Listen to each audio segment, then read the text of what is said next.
Praise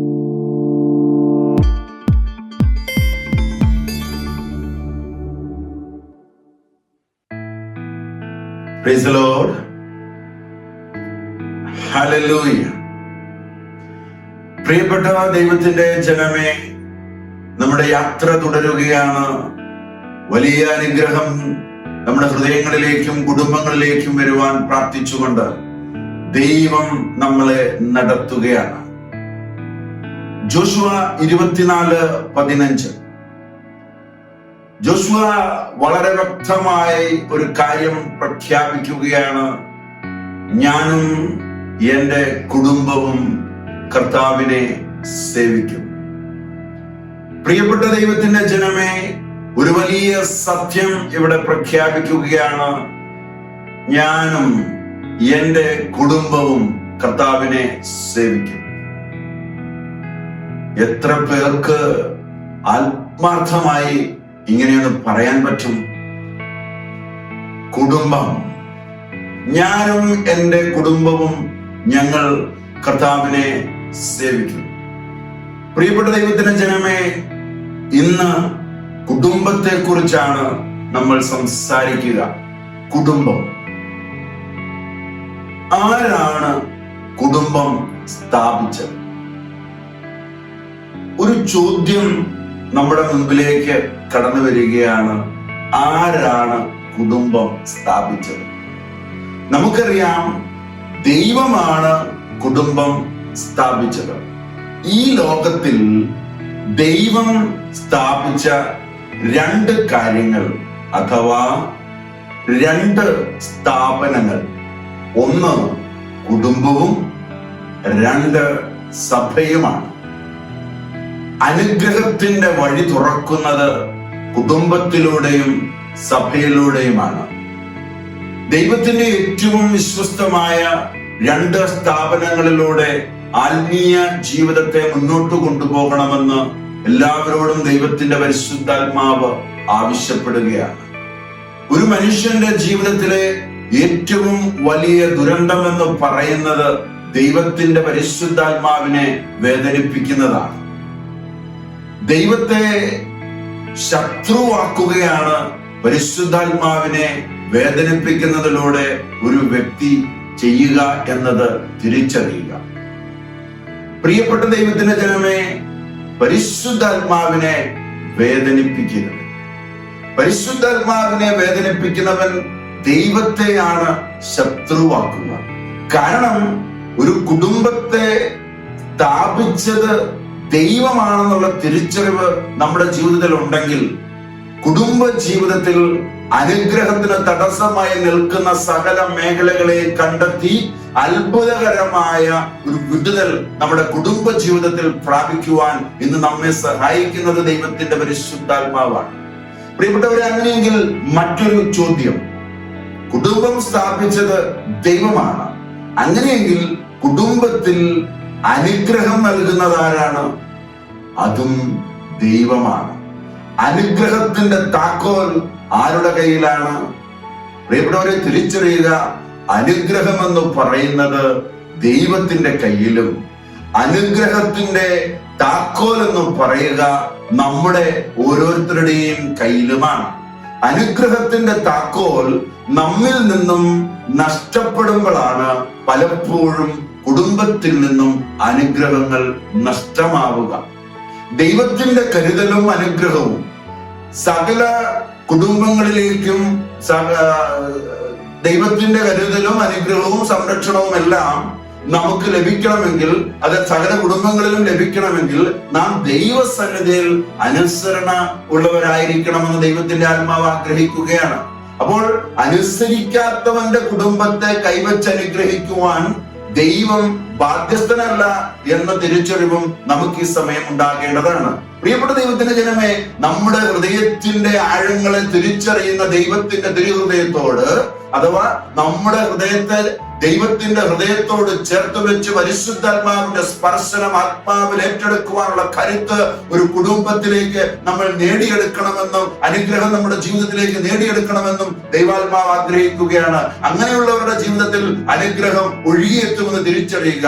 പകരം അനുസരണക്കേട് കാട്ടി നമ്മൾ കുടുംബത്തിൽ ഒരു കലാപം സൃഷ്ടിച്ചാൽ നമ്മെ അനുഗ്രഹിക്കുവാനും ആശീർവദിക്കുവാനും ദൈവത്തിന് സാധിക്കുകയില്ല എന്ന സത്യം തിരിച്ചറിഞ്ഞുകൊണ്ട് കുടുംബ ജീവിതത്തിൽ അനുഗ്രഹം ഉണ്ടാകണമെന്നും അതിനുവേണ്ടി നമ്മൾ പരിശ്രമിക്കണമെന്നും പരിശുദ്ധാത്മാവ് നമ്മെ ഓർമ്മിപ്പിക്കുകയാണ്. ഹല്ലേലൂയ. പ്രിയപ്പെട്ടവരെ, കുടുംബം ദൈവം ആലോചിച്ച് ദൈവം സ്ഥാപിച്ച ഒരു ഇൻസ്റ്റിറ്റ്യൂഷനാണ്. നമ്മളുടെ ജീവിതത്തിൽ നമ്മൾ ഇതിന് വില കൊടുക്കുന്നുണ്ടോ എന്നതാണ് നമ്മൾ തിരിച്ചറിയേണ്ട മേഖല. ദൈവം സ്ഥാപിച്ച കുടുംബത്തിനെതിരെ നാം എടുക്കുന്ന നിലപാടുകൾ, നാം എടുക്കുന്ന തീരുമാനങ്ങൾ, അത് ആർക്കെതിരായിട്ടുള്ള തീരുമാനമാണ്? യഥാർത്ഥത്തിൽ അത് ദൈവത്തിന് എതിരായുള്ള തീരുമാനമാണ്. കുടുംബത്തിൽ ശരിയായി ജീവിക്കാൻ അറിയുന്നില്ലെങ്കിൽ അനുഗ്രഹത്തിന്റെ താക്കോൽ നമുക്ക് നഷ്ടമാകും. അതായത് ദൈവം സ്ഥാപിച്ച കുടുംബത്തിൽ ദൈവം ആഗ്രഹിക്കുന്ന രീതിയിൽ കുടുംബജീവിതം നയിക്കുവാൻ നമുക്ക് സാധിക്കുന്നില്ല എങ്കിൽ നമുക്ക് അനുഗ്രഹം നഷ്ടമാകുമെന്ന് തിരിച്ചറിയുക. അങ്ങനെയെങ്കിൽ അടുത്ത ഒരു ചോദ്യം നിങ്ങളോട് ചോദിക്കുന്നു, കുടുംബ ജീവിതത്തിന്റെ അടിസ്ഥാനം എന്താണ്? എന്താണ് അടിസ്ഥാനം കുടുംബ ജീവിതത്തിന്റെ? സ്നേഹമാണോ? പരസ്പര വിശ്വാസമാണോ? നിങ്ങളുടെ സാമ്പത്തിക മേഖലയാണോ? നിങ്ങളുടെ വിദ്യാഭ്യാസ യോഗ്യതയാണോ? നിങ്ങളുടെ കുടുംബ ജീവിതത്തിന്റെ മഹിമയാണോ? നിങ്ങളുടെ ഏതു കാര്യമാണ് കുടുംബ ജീവിതത്തിന് ഒരു അടിസ്ഥാന യോഗ്യതയായി അല്ലെങ്കിൽ ഒരു അടിസ്ഥാനമായി നിങ്ങൾ തിരിച്ചറിയുക. പ്രിയപ്പെട്ട ദൈവത്തിന്റെ ജനമേ, കുടുംബ ജീവിതത്തിന്റെ അടിസ്ഥാനം എന്ന് പറയുന്നത് കുടുംബം സ്ഥാപിച്ച ദൈവത്തിന്റെ തീരുമാനമാണ്. കുടുംബം സ്ഥാപിച്ച ദൈവത്തിന്റെ തീരുമാനമാണ് കുടുംബ ജീവിതത്തിന്റെ അടിസ്ഥാനമെന്ന് ഓരോ വ്യക്തിയും തിരിച്ചറിയുമ്പോൾ, പ്രിയപ്പെട്ട ദൈവത്തിന്റെ ജനമേ, അതുകൊണ്ട് ഈ സത്യത്തെ തിരിച്ചറിഞ്ഞ് നാം നമ്മൾക്ക് നഷ്ടപ്പെടുത്തിയ അനുഗ്രഹത്തിന്റെ താക്കോൽ തിരിച്ചു പിടിക്കുവാൻ ദൈവത്തിന്റെ പരിശുദ്ധാത്മാവിന്റെ മുമ്പിൽ മുട്ടുകുത്തുകയാണെങ്കിൽ, നമ്മളൊന്ന് ആത്മാർത്ഥമായി ആഗ്രഹിക്കുകയാണെങ്കിൽ, ദൈവസന്നിധിയിൽ അനുസരണയുള്ളവരായി മാറുവാൻ തയ്യാറാണെങ്കിൽ, ഒരുമിച്ചു നിൽക്കുന്ന കുടുംബങ്ങളിൽ ഇന്ന് ദൈവം നൽകിയ അനുഗ്രഹങ്ങൾ ഒഴുകുമെന്ന് തിരിച്ചറിയുക. അങ്ങനെ അനുസരണയുള്ള കുടുംബങ്ങൾക്കെതിരെ നാരകീയ ശക്തികൾ പ്രബലപ്പെടുകയില്ല, നരക കവാടങ്ങൾ തുറക്കുകയില്ല എന്നും നിങ്ങൾ തിരിച്ചറിയുക. കാരണം ദൈവം പറഞ്ഞു, വെളിപ്പാട് 1:18, മരണത്തിന്റെയും നരകത്തിന്റെയും താക്കോൽ എന്റെ കയ്യിൽ ഉണ്ട്. ഹല്ലേലൂയ. പ്രിയപ്പെട്ടവരെ, മരണത്തിന്റെയും നരകത്തിന്റെയും താക്കോൽ കൈവശമുള്ള നസ്രായനായ യേശുക്രിസ്തു പറയുകയാണ്, എന്റെ കരങ്ങളിലുണ്ട് മരണത്തിന്റെയും നരകത്തിന്റെയും താക്കോൽ. അതുകൊണ്ട് സാത്താൻ മോഷ്ടിച്ചു കൊണ്ടുപോയ അനുഗ്രഹം, നന്മകള് എന്നിവ തിരിച്ചു പിടിക്കുവാൻ പരിശുദ്ധാത്മാവിൽ ആശ്രയിച്ച് നമുക്ക് പ്രാർത്ഥിച്ച് മുന്നോട്ട് പോകാം. ഹല്ലേലൂയ. കുടുംബം സ്ഥാപിച്ചത് ദൈവം. ലോകത്തിൽ ദൈവം സ്ഥാപിച്ച അടിസ്ഥാനപരമായ സംവിധാനം എന്ന് പറയുന്നത് കുടുംബമാണ്. വിവാഹം എന്ന കൂദാശയിലൂടെയാണ് ഒരു കുടുംബം ഭൂമിയിൽ രൂപം പ്രാപിക്കുന്നത്. ആരാണ് അവിടെ പ്രവേശിക്കുന്നത്? പുരുഷനും സ്ത്രീയും ഒരു കുടുംബത്തിൽ പ്രവേശിക്കുകയാണ്. പ്രിയപ്പെട്ട ദൈവത്തിന്റെ ജനമേ, ഒരു പുരുഷനും ഒരു സ്ത്രീയും വിവാഹം എന്ന കൂദാശയിലൂടെയാണ് കുടുംബം എന്ന ദൈവിക പദ്ധതിയിലേക്ക് കൂടിച്ചേരുക. ദൈവം അനുവദിച്ച് ദൈവം കൂട്ടിയോജിപ്പിക്കുന്നവർ ദൈവത്തിന്റെ മുമ്പിൽ ഒരു ഉടമ്പടി ചെയ്ത് ഒരുമിച്ച് ജീവിക്കുവാൻ തീരുമാനമെടുക്കുന്നു. കുടുംബം എന്ന് പറയുന്നത് വളരെ പ്രധാനപ്പെട്ട ഒന്നാണ്. അത് ദൈവികമാണ്. ആദ്യത്തെ കുടുംബത്തെ തകർത്ത സാത്താൻ സകല കുടുംബങ്ങൾക്കെതിരെയും യുദ്ധം പ്രഖ്യാപിക്കുമെന്നുള്ള തിരിച്ചറിവും ഓരോ കുടുംബസ്ഥനും ഉണ്ടായിരിക്കണം. കാരണം കുടുംബത്തിന്റെ പ്രാധാന്യത എന്ന് പറയുന്നത് ഇത് ദൈവത്തിന്റെ ആലോചനയിൽ രൂപം പ്രാപിച്ചതാണ്. ദൈവം സമസ്തവും സൃഷ്ടിച്ചു.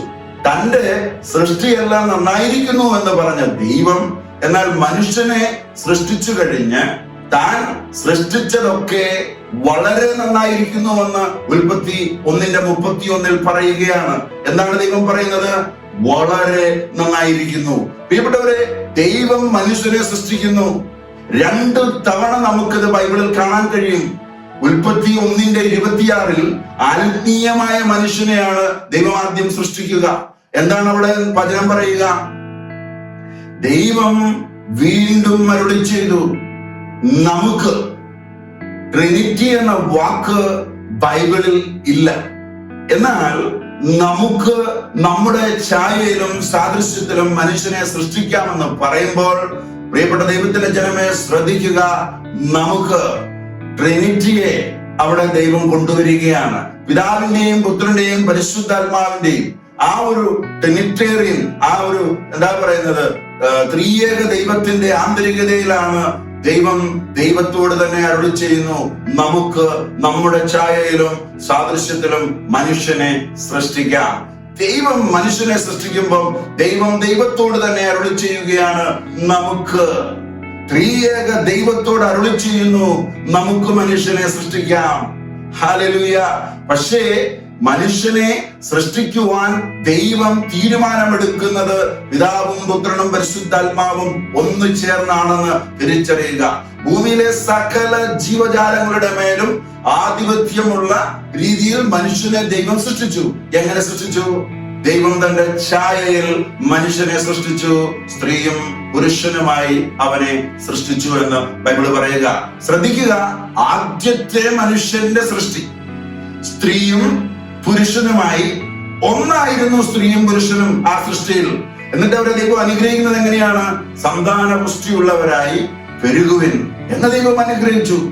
എന്തിന്?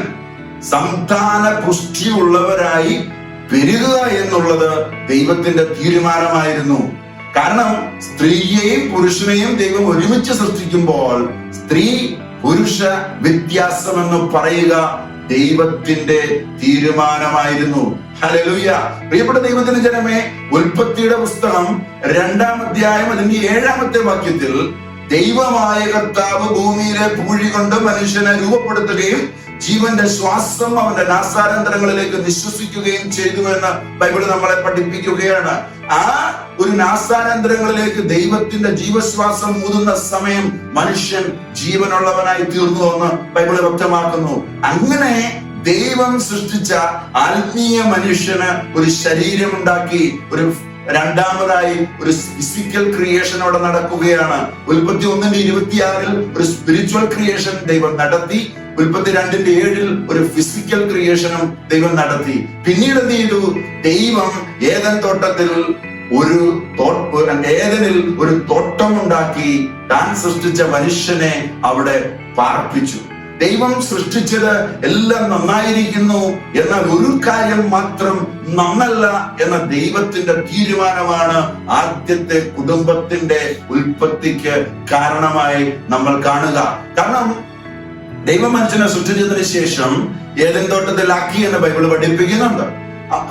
ഉൽപ്പത്തി 2-ാം അധ്യായം 18-ാമത്തെ വാക്യത്തിൽ ദൈവമായ കർത്താവ് അരുളി ചെയ്തു, മനുഷ്യൻ ഏകനായിരിക്കുന്നത് നന്നല്ല, അവന് ചേർന്ന ഇണയെ ഞാൻ നൽകും. ശ്രദ്ധിക്കുക, മനുഷ്യൻ ഏകനായിരിക്കുന്നത് നന്നല്ല, അങ്ങനെയെങ്കിൽ ചേർന്ന ഇണയെ ഞാൻ അവന് നൽകും.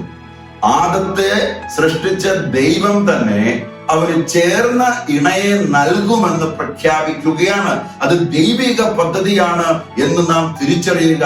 കാരണം ഉൽപ്പത്തി 2:20 എല്ലാ കന്നുകാലികൾക്കും ആകാശ പറവകൾക്കും വയലിലെ മൃഗങ്ങൾക്കും ആദം പേരിട്ടുവെന്നും, എന്നാൽ തനിക്കിണങ്ങിയ ഒരു ഇണയെ, ശ്രദ്ധിക്കുക, തനിക്കിണങ്ങിയ ഇണയല്ല തുണയെ അവൻ കണ്ടില്ല എന്ന് ബൈബിൾ വ്യക്തമാക്കുന്നു.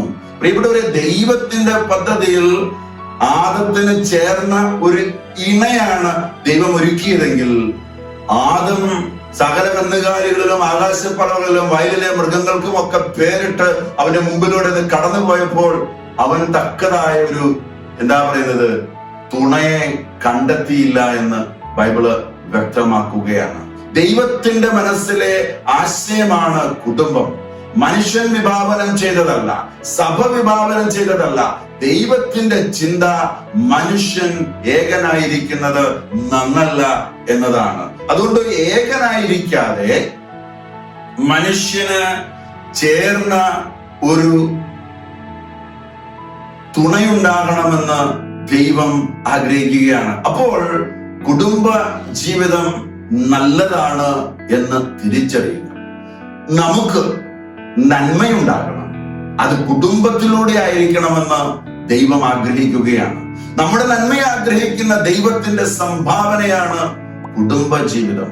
പ്രിയപ്പെട്ടവരെ, തക്കതായ ഇണ അഥവാ ചേർന്ന ഇണയെ അവന് ഞാൻ നൽകും. ശ്രദ്ധിക്കുക, തക്കതായ ഇണ. മൃഗങ്ങളും പക്ഷികളും ഒക്കെ സ്വയമേവ തുണയെ കണ്ടുപിടിക്കുകയാണ്. പ്രിയപ്പെട്ടവരെ, അതൊരു തുണയാണ്, അതൊരു താൽക്കാലികമാണ്. എന്നാൽ മനുഷ്യന് ചേർന്ന ഇണയെ ദൈവം കൊടുക്കുന്നു എന്ന് ബൈബിൾ വ്യക്തമാക്കുന്നു. എന്താണ് ഇണയും തുണയും തമ്മിലുള്ള വ്യത്യാസം? തുണ എന്ന് പറയുന്നത് താൽക്കാലിക ആവശ്യം, പിന്നീട് പിരിഞ്ഞു പോകും. എന്നാൽ ഇണ ഒരിക്കലും പിരിഞ്ഞു പോകാതെ മരണം വരെ ചേർന്ന് നിൽക്കുന്നതും ചേർന്ന് ജീവിക്കുന്നതുമാണ്. അപ്പൊ ദൈവം വചനത്തിലൂടെ പറയുന്നത് എന്താണ്? ചേർന്ന ഇണയെ ദൈവം തരുന്നത് ഇണയാണ്, മനുഷ്യൻ കണ്ടെത്തുന്നത് തുണയാണ്. ദൈവം മനുഷ്യന് അവസരങ്ങൾ തരും. എന്ന് വെച്ചാൽ ആദത്തിന്റെ മുൻപിലൂടെ സകല കന്നുകാലികളും മൃഗങ്ങളും പക്ഷികളും എല്ലാം കടത്തിവിട്ടു എന്ന് പറഞ്ഞതുപോലെ നമ്മൾക്ക് തുണയെ, നമ്മൾ ഒരു തുണയെ കണ്ടെത്തുമോ എന്നറിയാൻ ദൈവം നമുക്ക് അവസരം തരും. പ്രിയപ്പെട്ട ദൈവത്തിന്റെ ജനമേ, അത് ദൈവത്തിന്റെ പദ്ധതിയല്ല. ആദം തന്റെ മുമ്പിലൂടെ കടന്നു വന്ന എല്ലാ കന്നുകാലികളും മൃഗങ്ങളും പക്ഷികളും ഒക്കെ കണ്ടിട്ടും ആദം തെരഞ്ഞെടുത്തില്ല. കാരണം ഈ തെരഞ്ഞെടുപ്പ് എന്ന് പറയുന്നത് തക്കതായ ഇണയെ തരുന്നത് ദൈവത്തിന്റെ പദ്ധതി ആയതുകൊണ്ട് ദൈവത്തിന്റെ പദ്ധതിക്ക് വേണ്ടി കാത്തിരുന്നു. അതുകൊണ്ട് പ്രിയപ്പെട്ട ദൈവത്തിന്റെ ജനമേ, നമ്മുടെ കുടുംബ ജീവിതത്തിലേക്കും തക്കതായ ഒരു ഇണ കടന്നു വരുവാൻ ദൈവത്തിന്റെ പദ്ധതിക്ക് വേണ്ടി നിങ്ങൾ കാത്തിരിക്കുമോ? ചേർന്ന ഒരു ഇണയ്ക്ക് വേണ്ടി കാത്തിരിക്കുമോ എന്നറിയുവാൻ ദൈവം നമ്മളെയും ഉറ്റുനോക്കുകയാണ്. ആദത്തിന്റെ മുന്നിലൂടെ സകല മൃഗങ്ങളും കന്നുകാലികളും ആകാശത്തിലെ പറവുകളും കടന്നു വന്നു. മനുഷ്യൻ വിളിച്ചത് അതിനൊക്കെ പേരായി എന്നാണ് ബൈബിൾ പറയുക. പക്ഷെ തനിക്കിണങ്ങിയ തുണയെ അവൻ കണ്ടില്ല എന്ന് ബൈബിൾ വ്യക്തമാക്കുകയാണ്. ഇവിടെ നമ്മൾ സെലക്ട് ചെയ്യുവാൻ പോവുകയാണെങ്കിൽ, നമ്മൾ സെലക്ട് ചെയ്താൽ അത് വിജയിക്കണമെന്നില്ല. ആദം ശ്രമിച്ചു നോക്കി, കണ്ടെത്തിയില്ല. പ്രിയപ്പെട്ടവരെ, ആദം പരാജയപ്പെട്ടു. ഉടനെ ദൈവം തന്റെ പദ്ധതിയിലേക്ക് കടന്നു പോവുകയാണ്. ദൈവം തന്റെ പദ്ധതിയിലേക്ക് കടന്നു പോവുകയാണ്. എന്താണ് പിന്നീട് സംഭവിക്കുക? ഉൽപ്പത്തി പുസ്തകം 2-ാം അധ്യായം അതിന്റെ 21-ാമത്തെ വാക്യത്തിലേക്ക് കടന്നു വരികയാണെങ്കിൽ, പ്രിയപ്പെട്ടവരെ, കർത്താവ് മനുഷ്യനെ, ആദത്തെ ഗാഢ നിദ്രയിലാക്കി എന്ന് ബൈബിൾ വ്യക്തമാക്കുകയാണ്. ഉറങ്ങിക്കിടന്ന ആദത്തിന്റെ വാരിയല് ഒരെണ്ണം എടുത്തതിന് ശേഷം ദൈവം മാംസം കൊണ്ട് ആ ഭാഗം അങ്ങ് മൂടി. നിങ്ങൾ ശ്രദ്ധിക്കണം, ആദം ഉറങ്ങിക്കിടക്കുകയാണ്, ഗാഢ നിദ്രയിലാഴ്ത്തി. ഉറങ്ങിക്കിടന്ന അവന്റെ വാരിയലൊന്ന് ദൈവം എടുത്തതിന് ശേഷം മാംസം കൊണ്ട് അവിടെ മൂടി. അതുകൊണ്ട് വിവാഹം ആഗ്രഹിക്കുന്നവർ, കുടുംബജീവിതം ആഗ്രഹിക്കുന്നവർ കർത്താവിൽ ആശ്രയിച്ച് വിശ്രമിക്കണം. കർത്താവ് ചേർന്ന ഇണയെ കണ്ടെത്തി തരുമെന്ന് തിരിച്ചറിയുക. ആദത്തിൽ നിന്ന് ഹവ്വയെ സൃഷ്ടിച്ചു. അങ്ങനെയെങ്കിൽ ആദം പ്രസവിക്കുന്നതാണ് ഹവ്വ എന്ന് തിരിച്ചറിയുക. കുടുംബത്തിൽ പ്രവേശിക്കുവാൻ 2 വ്യക്തികൾ, അതായത് പുരുഷനും സ്ത്രീയും, അത് ദൈവത്തിന്റെ തീരുമാനമാണ്. അത് തീരുമാനിക്കുന്നത് ദൈവമാണ്. ഉൽപ്പത്തി 2:22 മനുഷ്യനിൽ നിന്നെടുത്ത വാരിയല് കൊണ്ട് ദൈവം എന്ത് ചെയ്തു? മറ്റ് ഒരു സ്ത്രീയെ രൂപം കൊടുക്കൂ.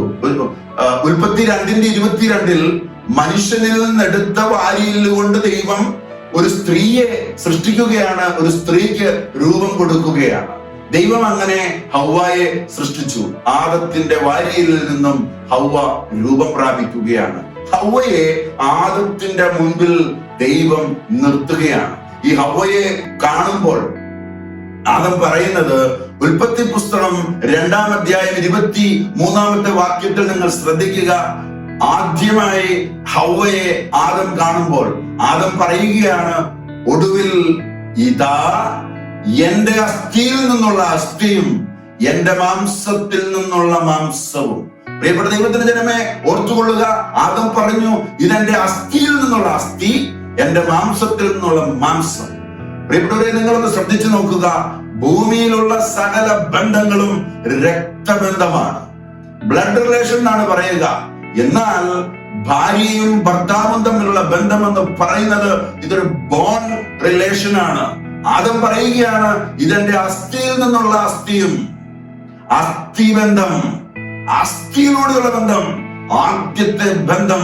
പ്രിയപ്പെട്ട ദൈവത്തിന്റെ ജനമേ, നമുക്ക് എന്താ പറയുക, ആദ്യത്തെ ബന്ധം എന്ന് പറയുക അപ്പനും അമ്മയും തമ്മിലുള്ളതാണ്. അപ്പനും അമ്മയും തമ്മിലുള്ള ബന്ധം ഇല്ലാതെയാകും. പ്രിയപ്പെട്ടവരെ, നമുക്കറിയാം, അവസാനം വരെ നീണ്ടു നിൽക്കുന്ന ഒരു ബന്ധമുണ്ടെങ്കിൽ അത് ഭാര്യയും ഭർത്താവും തമ്മിലുള്ള ബന്ധമാണ്. അപ്പനെയും അമ്മയെയും വിട്ട് ഭാര്യയോട് ചേരുമെന്നാണ് ബൈബിള് നമ്മെ പഠിപ്പിക്കുക. പ്രിയപ്പെട്ടവരെ, കുടുംബത്തിൽ ഒരു രണ്ടു വ്യക്തികള് എന്താ പറയുന്നത് പെട്ടെന്നൊരു ദിവസം കൂട്ടിമുട്ടുന്നു എന്ന് നിങ്ങൾ കരുതരുത്. വിവാഹമെന്ന് പറയുന്നത് രണ്ട് വ്യക്തികളുടെ പെട്ടെന്നുണ്ടാകുന്ന ഒരു കൂട്ടിമുട്ടലിലൂടെ സംഭവിക്കുന്നു എന്ന് നിങ്ങൾ കരുതുന്നത് മണ്ടത്തരമാണ്. കാരണം ഉൽപ്പത്തി 1:26 ഒന്നായി സൃഷ്ടിക്കപ്പെട്ടതായിരുന്നു സ്ത്രീയും പുരുഷനും. പിന്നീട് രണ്ട് ശരീരമായി. വ്യത്യസ്ത മാതാപിതാക്കളിൽ ദൈവം അനുവദിച്ച സമയത്ത് അവർ ഇരുവരും ജനിക്കുകയും രണ്ട് സാഹചര്യങ്ങളിൽ വളർന്ന് ദൈവത്തിന്റെ പദ്ധതിയിൽ വിവാഹമെന്ന കൂദാശയിലൂടെ അവർ കൂടിച്ചേരുമ്പോൾ ഓർക്കുക, ഒരു സമയത്ത് ഒന്നായിരുന്നവർ പിന്നീട് രണ്ടായി ജനിക്കുകയും വിവാഹമെന്ന കൂദാശയിലൂടെ വീണ്ടും ഒന്നായി തീരുകയും ചെയ്യുകയാണ്. പ്രിയപ്പെട്ടവരെ, ദൈവത്തിന്റെ പദ്ധതിയല്ലാത്ത ഒരു വിവാഹ ജീവിതവും നമുക്ക് വേണ്ട എന്ന് നമുക്ക് തീരുമാനിക്കണം. ആദത്തിന് ദൈവം അവസരം കൊടുത്തു. പക്ഷെ ആദം ദൈവത്തിന്റെ പദ്ധതിക്ക് വേണ്ടി തന്റെ ജീവിതത്തെ വിട്ടുകൊടുത്തപ്പോൾ ആദത്തിന്റെ ഇഷ്ടം ചോദിച്ചിട്ടല്ല ദൈവം ഹവ്വയെ സൃഷ്ടിച്ചു കൊടുത്തത്. ദൈവത്തിന് നിന്റെ ഇഷ്ടമോ ദൈവത്തിന് നിന്റെ പ്രായമോ ഒന്നും പ്രശ്നമല്ല. ദൈവത്തിന്റെ പദ്ധതിയിൽ കറുപ്പോ വെളുപ്പോ പൊക്കമില്ലായ്മയോ പൊക്കക്കുറവോ പൊക്കക്കൂടുതലോ ഒന്നും വിഷയമല്ല. നീ ദൈവം തരുന്ന നിനക്കായി ദൈവം ഒരുക്കി വെച്ചിരിക്കുന്ന ജീവിത പങ്കാളിയെ സ്വീകരിച്ചേ മതിയാകൂ. ഇതാണ് ദൈവിക പദ്ധതി. പ്രിയപ്പെട്ടവരെ, ദൈവമാണ് ഒരു കുടുംബത്തിലേക്ക് രണ്ടുപേരെ കൂട്ടിയോജിപ്പിച്ചതെങ്കിൽ ദൈവം എപ്പോൾ കൂട്ടിയോജിപ്പിച്ചു എന്ന് നിങ്ങൾ തിരിച്ചറിയുക. നീ ജനിക്കുന്നതിന് മുമ്പ് നിന്റെ എന്താ പറയുന്നത് ഭർത്താവിന്റെ വാരിയലായി നിന്നെ ദൈവം സൃഷ്ടിച്ചു എന്ന് തിരിച്ചറിയുക. അതായത് ആദത്തിന്റെ വാരിയൽ എടുത്തു. എപ്പോൾ എടുത്തു? ഹവ്വയെ സൃഷ്ടിക്കുന്നതിന് മുമ്പ് ആദത്തെ ഗാഢനിദ്രയിലാക്കിയിട്ട് ആദത്തിന്റെ വാരിയൽ എടുക്കുകയാണ്. ആദത്തിന്റെ പാർശ്വം അവിടെ പിളരുകയാണ്. പ്രിയപ്പെട്ടവരെ, ശ്രദ്ധിച്ചുകൊള്ളുക. ഉൽപ്പത്തി മുതൽ ദൈവം വലിയ ഒരു എന്താ പറയാ മിറക്കിൾ നമ്മുടെ മുമ്പിൽ അവതരിപ്പിക്കുകയാണ്. ആദത്തിന്റെ പാർശ്വം പിളർന്നുകൊണ്ട് ഹവ്വ ഈ ലോകത്തിലേക്ക് കടന്നു വരികയാണ്. 40 ദിവസത്തെ വെള്ളപ്പൊക്കത്തിന് ശേഷം, വെള്ളപ്പൊക്കത്തിന് മുമ്പ് നോഹയോട് ദൈവം പെട്ടകം ഉണ്ടാക്കാൻ പറയുമ്പോൾ ആ പെട്ടകത്തിന്റെ വശത്ത് ഒരു വാതിൽ ദൈവം ഒരുക്കുകയാണ്. യേശുക്രിസ്തുവിന്റെ കുരിശുമരണം നടക്കുന്ന സമയം യേശുവിന്റെ തിരുവിലാവിൽ ഒരു മുറിവുണ്ടാകുന്നു. പ്രിയപ്പെട്ടവരെ, ആദത്തിന്റെ പാർശ്വം പിളർന്നതും നോഹയുടെ പെട്ടകത്തിന് ഒരു വശത്തൊരു വാതിലുണ്ടായതും യേശുക്രിസ്തുവിന്റെ തിരുവിലാവിൽ വശത്ത് ഒരു മുറിവുണ്ടായതും എല്ലാം ദൈവിക പദ്ധതിയിൽ കടന്നുവെന്നതാണെന്ന് തിരിച്ചറിയുക. Hallelujah, hallelujah. പ്രിയപ്പെട്ട ദൈവത്തിന്റെ ജനമേ, ആദത്തിന്റെ പാർശ്വം പിളർന്ന് വശം തുറന്ന് ഹവ്വ ജനിക്കുകയാണ്. അസ്ഥിയിൽ നിന്നും അസ്ഥി, മാംസത്തിൽ നിന്നും മാംസം. ദൈവം എത്ര മനോഹരമായി പ്രിയപ്പെട്ടവരെ ഇത് കൈകാര്യം ചെയ്തു. കുടുംബ ജീവിതം എന്ന് പറയുക ഒരു ഡീപ് റിലേഷൻ ആണെന്ന് ബൈബിൾ നമ്മെ പഠിപ്പിക്കുകയാണ്. അതുകൊണ്ട് എന്ത് ചെയ്യണം? അപ്പനെയും അമ്മയെയും വിട്ട് ഭാര്യയോട് പറ്റിച്ചേരണമെന്നുള്ള ദൈവത്തിന്റെ കൽപ്പന. അങ്ങനെ ഇരുവരും എന്തായി മാറും? ഒരു ശരീരമായി മാറുന്നു എന്ന് ബൈബിൾ നമ്മെ പഠിപ്പിക്കുകയാണ്. ഉൽപ്പത്തി 2:29 പുരുഷൻ മാതാപിതാക്കന്മാരെ വിട്ട് ഭാര്യയോട് ചേരും, അവർ ഒറ്റ ശരീരമായി തീരും. പ്രിയപ്പെട്ടവരെ ഓർക്കുക, നേരത്തെ അവർ ഒറ്റ ശരീരം ഒന്നായിരുന്നു, പിന്നീട് 2 ശരീരമായി കുടുംബ ജീവിതത്തിലേക്ക് പ്രവേശിച്ച് ഒരു പുരുഷനും ഒരു സ്ത്രീയും എന്ത് ചെയ്തു? മാതാപിതാക്കളെ വിട്ട് അവർ ഒറ്റ ശരീരമായി തീരുമെന്ന് ബൈബിൾ നമ്മെ പഠിപ്പിക്കുകയാണ്. വിവാഹം എന്ന കൂദാശയിലൂടെ കുടുംബം എന്ന ദൈവികമായ ഒരു കൂട്ടായ്മ ആരംഭിക്കുകയാണ്. അങ്ങനെ കുടുംബം, ആദ്യത്തെ കുടുംബം രൂപപ്പെടുകയാണ്. സകല കുടുംബത്തിനും അനുഗ്രഹം ഉണ്ടാകണമെന്ന് ദൈവം ആഗ്രഹിക്കുന്നു. എന്നാൽ ആദ്യത്തെ കുടുംബത്തെ തകർത്ത സാത്താൻ സകല കുടുംബങ്ങളെയും തകർക്കുവാൻ പദ്ധതി ഒരുക്കി കാത്തിരിക്കുകയാണ് എന്ന് നമ്മൾ ഓരോരുത്തരും തിരിച്ചറിയുക.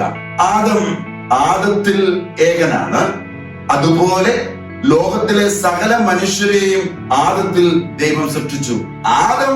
ആദത്തിൽ ഏകനാണെങ്കിലും ആദം എന്ന വാക്കിന്റെ അർത്ഥം മനുഷ്യൻ എന്നാണ്.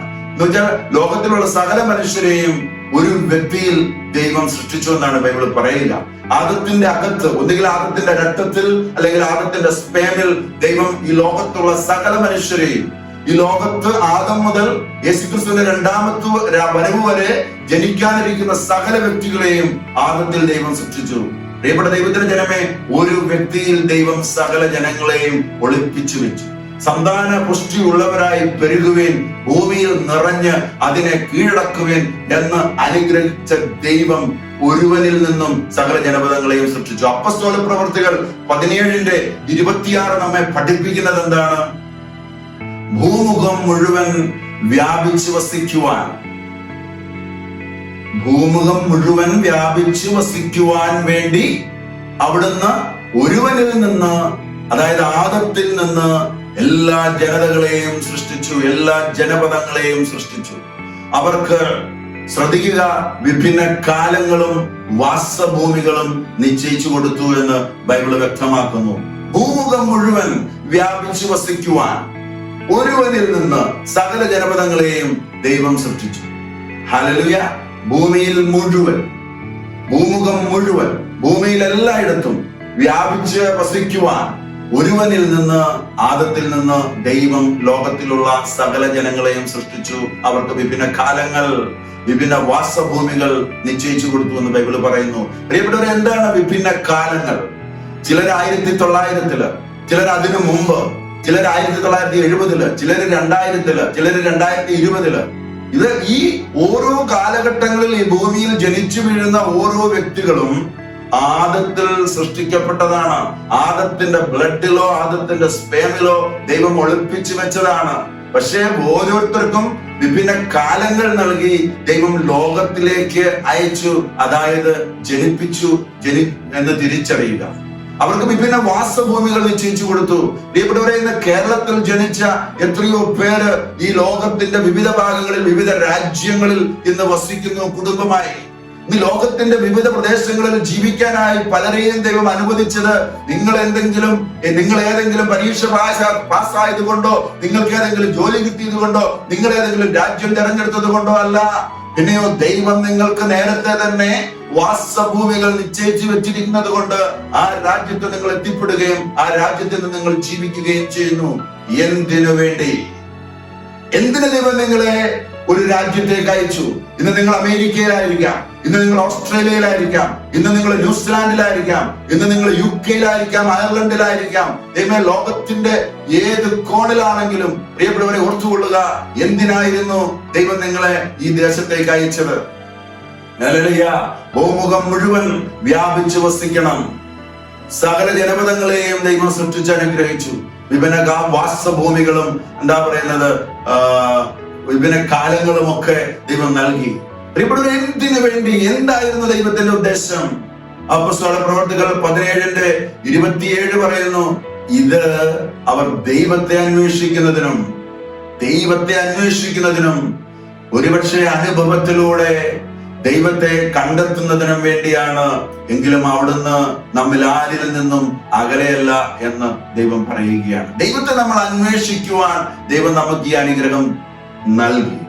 അനുഭവത്തിലൂടെ ഇന്ന് നമ്മുടെ കുടുംബത്തിൽ ഒരു പ്രശ്നമുണ്ടെങ്കിൽ, ഇന്ന് നമ്മുടെ ജോലിയിൽ ഒരു പ്രശ്നമുണ്ടെങ്കിൽ, ഒരു രോഗമുണ്ടെങ്കിൽ, ദൈവത്തെ കണ്ടെത്തുവാൻ നമ്മുടെ അനുഭവങ്ങളിലൂടെ കടന്നു പോകുന്ന സാഹചര്യങ്ങളിലൂടെ ദൈവത്തെ കണ്ടെത്തുവാൻ ദൈവം ആരിൽ നിന്നും അകലെയല്ല എന്ന് വ്യക്തമാക്കുകയാണ്. ഹല്ലേലൂയ. തേടേണ്ടതും കണ്ടെത്തേണ്ടതും നമ്മുടെ ഉത്തരവാദിത്വം. തേടിയാൽ അനുഗ്രഹം, അല്ലെങ്കിൽ നഷ്ടമെന്ന് തിരിച്ചറിയുക. പ്രിയപ്പെട്ടവരെ, കുടുംബത്തിനെതിരെ സാത്താന്റെ ആക്രമണം കൂടുകയാണ്. കേരളത്തിന്റെ അവസ്ഥ എടുക്കുകയാണെങ്കിൽ, ലോകത്തിന്റെ അവസ്ഥ എടുക്കുകയാണെങ്കിൽ ചിത്രം വ്യത്യസ്തമൊന്നുമല്ല. ഒരു പൊതുവായ സന്ദേശം തന്നെയാണ് നമുക്ക് ലഭിക്കുക. കേരളത്തിൽ വിവാഹ മോചനം കൂടുകയാണ്. കേരളത്തിൽ ഇന്ന് ശൈഥില്യമായിക്കൊണ്ടിരിക്കുന്ന കുടുംബ ബന്ധങ്ങൾ ധാരാളമാണ്. ഹല്ലേലൂയ. 10 കുടുംബം എടുക്കുകയാണെങ്കിൽ 7 കുടുംബവും പ്രതികൂലത്തിലൂടെ കടന്നു പോകുന്നു. വിവാഹ മോചനം നേടുന്ന ധാരാളം യൗവനങ്ങളും ധാരാളം വ്യക്തികളും കേരളത്തിലും ലോകത്തിലും കൂടുകയാണ്. എന്നാൽ ഇന്ന് ലോകത്തിന്റെ മറ്റൊരു മേഖല എന്ന് പറയുക വിവാഹം കൂടാതെ ലിവിങ് ടുഗദർ, അങ്ങനെയുള്ള സാഹചര്യം. അതായത് ഭാര്യാഭർത്തൃ ബന്ധമൊന്നുമില്ല, വിവാഹം എന്ന കൂതാശയില്ല, ഒരു പുരുഷനും ഒരു സ്ത്രീയും ഒരുമിച്ച് ജീവിക്കുകയാണ്. പല രാജ്യങ്ങളിലും ഇങ്ങനെയുള്ള സാഹചര്യങ്ങളുണ്ട്. അങ്ങനെ നിലനിൽക്കുന്ന സാഹചര്യത്തിൽ വിവാഹമോചനത്തിന്റെ ഒരു ശരിയായ കണക്ക് ഇന്ന് സമൂഹത്തിൽ ലഭിക്കുന്നില്ല എന്ന് കണ്ടെത്തേണ്ടിയിരിക്കുന്നു. ഹല്ലേലൂയ. എന്തുകൊണ്ടാണ് വിവാഹമോചനത്തിലേക്ക് കുടുംബങ്ങൾ അഥവാ വ്യക്തികൾ കടന്നു പോകുന്നത്? പ്രിയപ്പെട്ടവരെ, ദൈവത്തിന്റെ സംഭാവനയായ, ദൈവത്തിന്റെ തീരുമാനമായ കുടുംബത്തിനെതിരെ പ്രവർത്തിക്കുന്നത് സാത്താനാണെന്ന് ഇവർ തിരിച്ചറിയുന്നില്ല.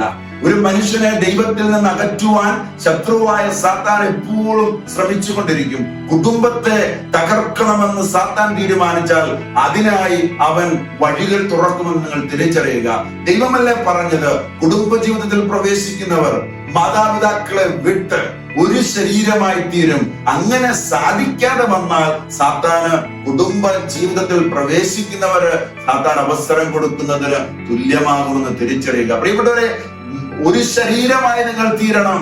അത് ഭാര്യയും ഭർത്താവും അവരുടെ കുടുംബജീവിതത്തിൽ ഏതെങ്കിലും തരത്തിലുള്ള വേദനകളോ പ്രശ്നങ്ങളോ കടന്നു വന്നാലും പ്രിയപ്പെട്ടവരെ, പരസ്പരം ക്ഷമിച്ച് മുന്നോട്ട് പോകുവാൻ നിങ്ങൾ തീരുമാനിക്കുന്നില്ലെങ്കിൽ ഒരു കള്ളൻ നിങ്ങൾക്കെതിരെ വിധി പ്രസ്താവിക്കുമെന്ന് തിരിച്ചറിഞ്ഞുകൊള്ളുക.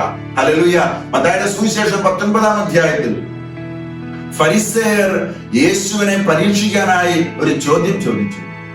എന്താണ്? ഏതെങ്കിലും കാരണത്താൽ ഒരുവൻ ഭാര്യയെ ഉപേക്ഷിക്കുന്നത് നിയമാനുസൃതമാണോ? വിവാഹമോചനത്തെ കുറിച്ചുള്ള ഒരു ചോദ്യം. അപ്പോൾ യേശു ക്രിസ്തു അവരോട് പറയുകയാണ്. യേശു കൊടുക്കുന്ന മറുപടി നിങ്ങളൊന്ന് ശ്രദ്ധിച്ചു നോക്കുകയും, ഉൽപ്പത്തിയിൽ ദൈവം പറഞ്ഞതും സൃഷ്ടി നടത്തിയ സംഭവങ്ങളും കോർത്തിണക്കി ഉദ്ധരിച്ചുകൊണ്ടാണ് യേശു ക്രിസ്തു മറുപടി പറയുക. പ്രിയപ്പെട്ടവരെ, ഉൽപ്പത്തിയിലെ ആദ്യത്തെ അധ്യായങ്ങൾ ഒരു പ്രതിഭാസമാണെന്നും അല്ലെങ്കിൽ അതിനെ ചരിത്രപരമായി ഏതെങ്കിലും തരത്തിൽ തിരസ്കരിക്കുകയും ചെയ്യുന്നവർക്കുള്ള മറുപടി കൂടിയായി യേശുക്രിസ്തു ഉൽപ്പത്തി പുസ്തകത്തെ ആധികാരികമായി എടുത്തുകൊണ്ട് സംസാരിക്കുന്നത് നമുക്കൂടെ കാണാൻ പറ്റും. പ്രിയപ്പെട്ട, ഉൽപ്പത്തി പുസ്തകത്തിൽ ദൈവം സൃഷ്ടി നടത്തിയ കാര്യം മുതൽ ദൈവം യേശുക്രിസ്തു ഉദ്ധരിച്ചുകൊണ്ട് ആ ഫരിസേയരുടെ ചോദ്യത്തിന് യേശു ഉത്തരം കൊടുക്കുകയാണ്. ഹല്ലേലൂയ. നമുക്കൊന്ന് കാണാം. ഉൽപ്പത്തി പുസ്തകം മത്തായിയുടെ സുവിശേഷം 19-ാം അധ്യായം 4-ാമത്തെ വാക്യത്തിൽ യേശു മറുപടി പറയുന്നത് ശ്രദ്ധിച്ചുകൊള്ളുക. സൃഷ്ടാവ് ആദ്യം മുതലേ അവരെ പുരുഷനും സ്ത്രീയുമായി സൃഷ്ടിച്ചുവെന്നും ഇക്കാരണത്താൽ പുരുഷൻ പിതാവിനെയും മാതാവിനെയും വിട്ട് ഭാര്യയോട് ചേർന്നിരിക്കും, അവർ ഇരുവരും ഒരു ശരീരമായിരിക്കും, ഏക ശരീരമായിരിക്കും എന്ന് ദൈവം അരുളി ചെയ്തിട്ടുണ്ടല്ലോ, അല്ലെങ്കിൽ ദൈവം അരുളി ചെയ്തിട്ടുണ്ടെന്നും നിങ്ങൾ വായിച്ചിട്ടില്ലയോ എന്ന ഒരു ചോദ്യം ചോദിക്കുകയാണ്. തന്മൂലം പിന്നീട് ഒരിക്കലും അവർ രണ്ടല്ല ഒരു ശരീരമായിരിക്കും. ആകയാൽ ദൈവം യോജിപ്പിച്ചത് മനുഷ്യൻ വേർപെടുത്താതിരിക്കട്ടെ. പ്രിയപ്പെട്ടവരെ, യേശു മറുപടി കൊടുക്കുന്നത് ശ്രദ്ധിക്കുക. 3 കാര്യങ്ങളോട് ശ്രദ്ധേയമാണ്.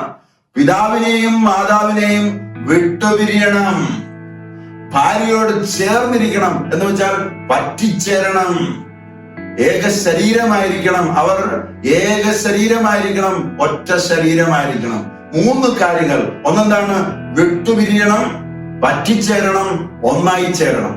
പ്രിയപ്പെട്ടവരെ, ഏക ശരീരമായിരിക്കണം, ഒറ്റ ശരീരമായിരിക്കണം. അത് ദൈവികമായ പദ്ധതിയാണ്.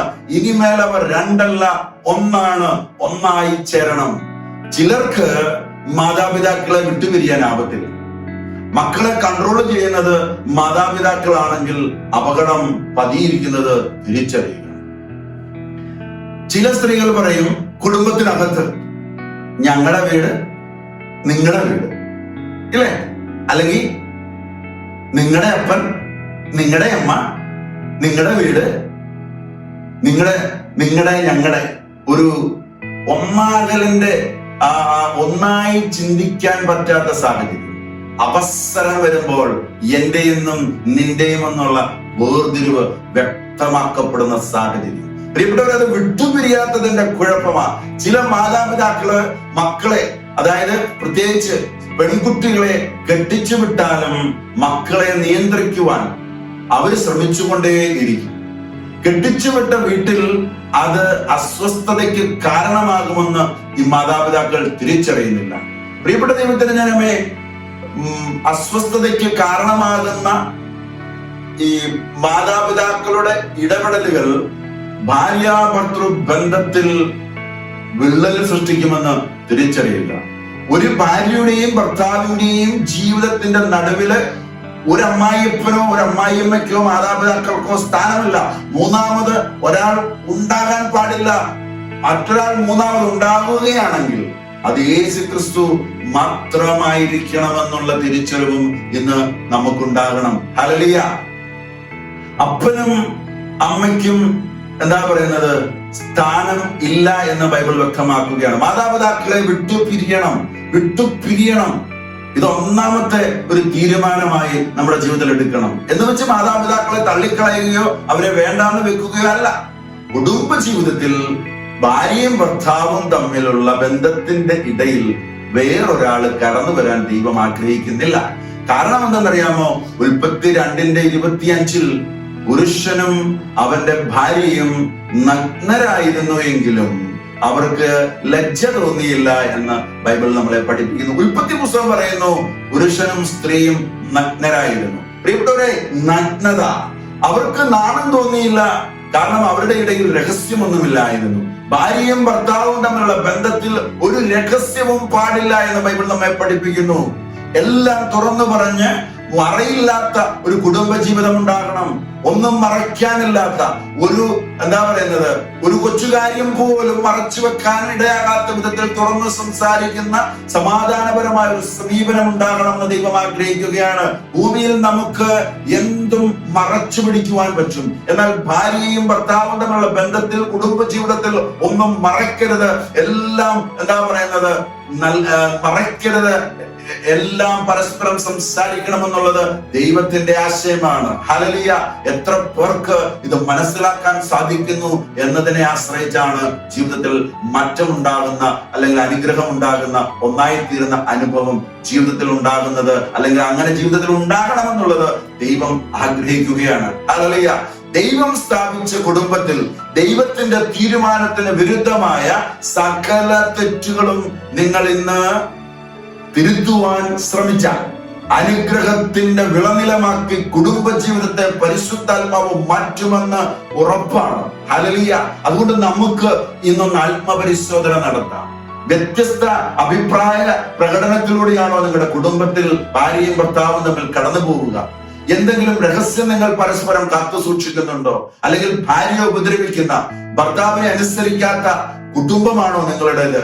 കുറവുകൾ പരസ്പരം ക്ഷമിക്കുവാൻ നിങ്ങൾ തയ്യാറുണ്ടോ? ദൈവം സ്ഥാപിച്ച കുടുംബത്തിൽ ദൈവത്തിന്റെ ഉദ്ദേശം നിറവേറ്റുവാൻ നിങ്ങൾ തയ്യാറാണോ? ഹല്ലേലൂയ.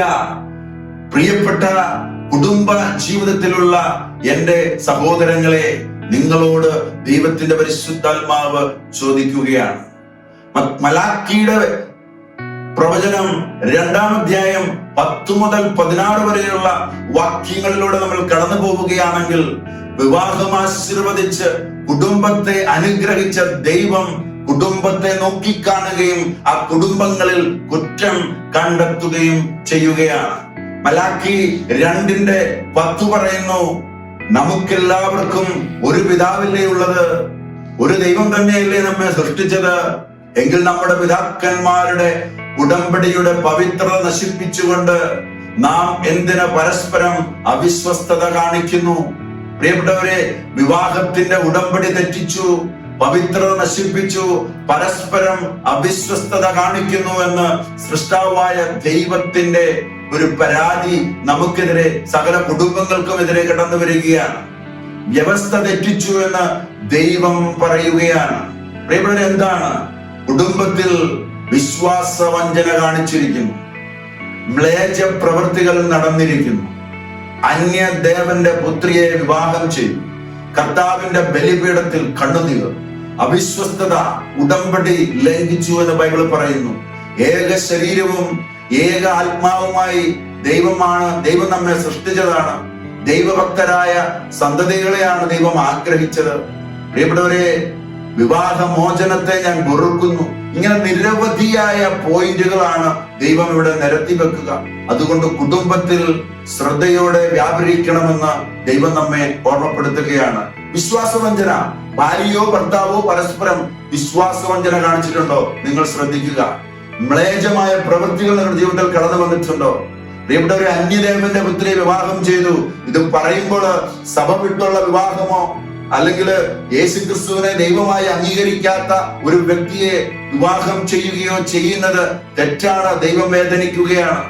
ദൈവം അടുത്തത് കർത്താവിന്റെ ബലിപീഠത്തിൽ കണ്ണുനീർ. സ്ത്രീകളെ വേദനിപ്പിക്കുന്ന, ഉപദ്രവിക്കുന്ന സാഹചര്യം കടന്നു വരുന്നുവെങ്കിൽ കണ്ണുനീര് കർത്താവിന്റെ ബലിപീഠത്തിൽ വീഴും. അവിശ്വസ്തത, വിവാഹ ഉടമ്പടിയുടെ ലംഘനം, ഏക ശരീരവും ഏകാത്മാവുമായി ദൈവം സൃഷ്ടിച്ചു, നല്ല കുഞ്ഞുങ്ങളെ സൃഷ്ടിക്കണം. പ്രിയപ്പെട്ടവരെ, അവിടെ അശുദ്ധി കടന്നു വന്നു, വിവാഹമോചനം നടക്കുന്നു. ഇതൊക്കെ ദൈവം വെറുക്കുകയാണ്. അതുകൊണ്ട് ഭാര്യയെ പീഡിപ്പിക്കുന്ന ഭർത്താവ്, പീഡനം അനുഭവിക്കുന്ന സ്ത്രീകളുടെ കണ്ണുനീര് കർത്താവിന്റെ ബലിപീഠത്തിൽ വീഴുന്നു. അവിശ്വസ്തത ഭാര്യയ്ക്ക് അല്ലെങ്കിൽ ഭാര്യയോട് ഭർത്താവിനോട് കാണിക്കരുത് എന്ന് ബൈബിൾ നമ്മളെ പഠിപ്പിക്കുകയാണ്. പ്രിയപ്പെട്ടവരെ, കുടുംബ ജീവിതത്തിന്റെ അകത്ത് ഏതെങ്കിലും തരത്തിൽ ഇതുപോലെയുള്ള പ്രതികൂലങ്ങളെ നിങ്ങൾ കടന്നു പോകുന്നുണ്ടെങ്കിൽ, പ്രിയപ്പെട്ട സഹോദര, പ്രിയപ്പെട്ട സഹോദരി, നിങ്ങൾ ദൈവത്തിന്റെ കരങ്ങളിൽ നിങ്ങളെ വിട്ടുകൊടുക്കുക. പ്രിയപ്പെട്ട സഹോദര, നിന്റെ ഭാര്യയെ സ്നേഹിക്കണം. നിന്നെ വിശ്വസിച്ച് നിന്റെ ഒപ്പം സ്വന്തം മാതാപിതാക്കളെ വിട്ട് നിന്നോട് പറ്റിച്ചേരുവാൻ കടന്നു വന്ന നിന്റെ ഭാര്യയെ നീ വേദനിപ്പിക്കരുത്, ഉപദ്രവിക്കരുത്, അവിശ്വസ്തത കാണിക്കരുത്. ദൈവ പദ്ധതിയിൽ തെറ്റുപറ്റിയിട്ടുണ്ടെങ്കിൽ തിരിച്ചു വരണം. പ്രിയപ്പെട്ടവരെ, തെറ്റു സംഭവിക്കുവാൻ സാത്താൻ നമുക്ക് അവസരം ഒരുക്കുമെന്ന് തിരിച്ചറിയുക. ഒരു സംഭവം ഈ ഒരു സമയത്ത് ഞാൻ നിങ്ങളുടെ മുൻപിലേക്ക് നിങ്ങളോട് പങ്കുവെക്കുകയാണ്. 2-3 പേരുടെ ഒരു യാത്ര. ആ യാത്രക്കിടയിൽ ഒരാൾ തന്റെ ഭാര്യയെ വിളിക്കുന്നു. താന് കൃത്യസമയത്ത് തന്നെ എത്തേണ്ട സ്ഥലത്ത് എത്തിയിരിക്കുന്നു. പിന്നീട് ഭക്ഷണം കഴിക്കുന്നതിന് മുമ്പ് ഭാര്യയെ വിളിച്ചിട്ട് കഴിച്ചോന്ന് ചോദിക്കുന്നു. താൻ സഞ്ചരിക്കുന്ന വഴികളിലൂടെ ഓരോ സമയങ്ങളിലും ഭാര്യയെ വിളിച്ച് കാര്യങ്ങൾ തിരക്കുന്നു, ഭാര്യയോട് കാര്യങ്ങൾ ചോദിച്ചറിയുന്നു. ഇത് കണ്ടും കേട്ടും കൂടെ നടന്ന വേറൊരാൾ ചോദിച്ചു, സാർ എപ്പോഴും ഇങ്ങനെയാണോ ജീവിതത്തിൽ? ഭാര്യയോട് എപ്പോഴും ഇങ്ങനെ കാര്യങ്ങൾ ചോദിക്കുകയും പറയുകയും ചെയ്യുമോ? അഥവാ ഇനി വിളിച്ചില്ലെങ്കിൽ വീട്ടിൽ എന്തെങ്കിലും പ്രശ്നമുണ്ടാകുമോ? ഇങ്ങനെ ഒത്തിരിയേറെ കാര്യങ്ങൾ ഒരു ചിരിയോടെ അദ്ദേഹം ചോദിക്കുകയാണ്. മറുപടിയായി വളരെ സന്തോഷത്തോടു കൂടി ഈ ഭാര്യയെ വിളിക്കുകയും കാര്യങ്ങൾ സംസാരിക്കുകയും ചെയ്ത വ്യക്തി പറയുകയാണ്, സഹോദര, എന്റെ ഭാര്യ ഒരു കുഴപ്പക്കാരിയൊന്നുമല്ല. പിന്നെ എനിക്കൊരു ഭാര്യയല്ലേ ഉള്ളൂ. ഞാനല്ലേ അവളെ വിളിക്കേണ്ടതും സ്നേഹിക്കേണ്ടതും സുഖവിവരങ്ങൾ അന്വേഷിക്കേണ്ടതും. എന്റെ ഭാര്യയെ ഞാൻ വിളിച്ചില്ലെങ്കിൽ ഞാനല്ലാതെ മറ്റാരാണ് അവളെ വിളിക്കുവാനും സ്നേഹിക്കുവാനും? നമ്മൾ നമ്മുടെ ഭാര്യമാരെ സ്നേഹിക്കണം. അത് നമ്മുടെ ഉത്തരവാദിത്വമല്ലേ? ആ സ്നേഹത്തിന്റെ പ്രകടനമാണ് എന്റെ വിളിയിലൂടെയും എന്റെ അന്വേഷണത്തിലൂടെയും ഞാൻ എൻ്റെ ഭാര്യയ്ക്ക് നൽകുന്നത്? പ്രിയപ്പെട്ടവരെ, ഉത്തരം നമുക്കും ഒരു പാഠമാകണം. നമ്മുടെ ജീവിത പങ്കാളികളെ നമ്മളല്ലാതെ മറ്റാരാണ് സ്നേഹിക്കേണ്ടത്? പ്രിയപ്പെട്ട കുടുംബത്തിൽ ആരോഗ്യപരമായ തിരുത്തലുകളും വഴക്കുറച്ചിലുകളും ഒക്കെ കുടുംബ ജീവിതത്തിന്റെ അന്തസ്സത്തെ ഉൾക്കൊണ്ടുകൊണ്ട് ഉണ്ടാകണം. കാരണം കുടുംബം വിശുദ്ധമാണ്. കുടുംബമെ വിശുദ്ധിയിൽ നമ്മൾ കാത്തു സൂക്ഷിക്കണമെന്നുള്ളത് ദൈവത്തിന്റെ തീരുമാനമാണ്. അതുകൊണ്ട് കുടുംബ ജീവിതത്തിൽ നമ്മൾ എപ്പോഴും എന്താ പറയുന്നത്, ഒരു ഒന്നും സംസാരിക്കാതെ കടന്നു പോകണമെന്നല്ല. വഴക്ക് പറയേണ്ട അടുത്ത് വഴക്ക് പറയണം. അത് ഭാര്യയാകാം, കുഞ്ഞുങ്ങളെ ആകാം. അതൊന്നും ദൈവികമായ പദ്ധതിക്ക് പുറത്തുള്ളതല്ല. പക്ഷെ ഒന്നും ദൈവത്തിന്റെ പരിധി ലംഘിക്കുന്നതാകരുത് എന്ന് ദൈവത്തിന്റെ പരിശുദ്ധാത്മാവ് നമ്മെ ഓർമ്മിപ്പിക്കുകയാണ്. Hallelujah, hallelujah. പ്രിയപ്പെട്ട ദൈവത്തിന്റെ ജനമേ, സാത്താന് നിങ്ങൾ അവസരം കൊടുക്കരുതെന്നാണ് സെന്റ് പൗൽ എഫെസ്യ ലേഖനത്തിൽ പറയുന്നത്.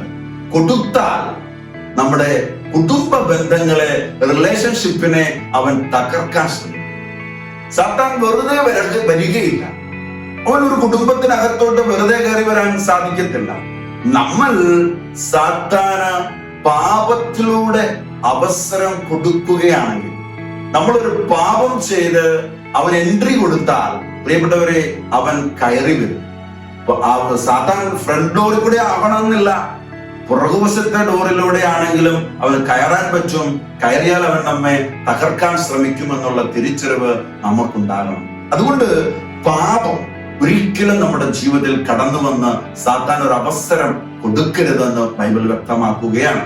പ്രിയപ്പെട്ടവരെ, എബ്രായ ലേഖനത്തിൽ സെന്റ് പൗൽ 13-ാം അധ്യായം 4-ാം വാക്യത്തിൽ വളരെ കൃത്യമായി വിവാഹം കഴിച്ചിട്ടില്ലാത്ത ഒരു വ്യക്തി എല്ലാവരോടും പറയുകയാണ്, എല്ലാവരുടെയും ഇടയിൽ വിവാഹം മാന്യമായി കരുതപ്പെടട്ടെ, മണവറ മലിനമാകാതിരിക്കട്ടെ.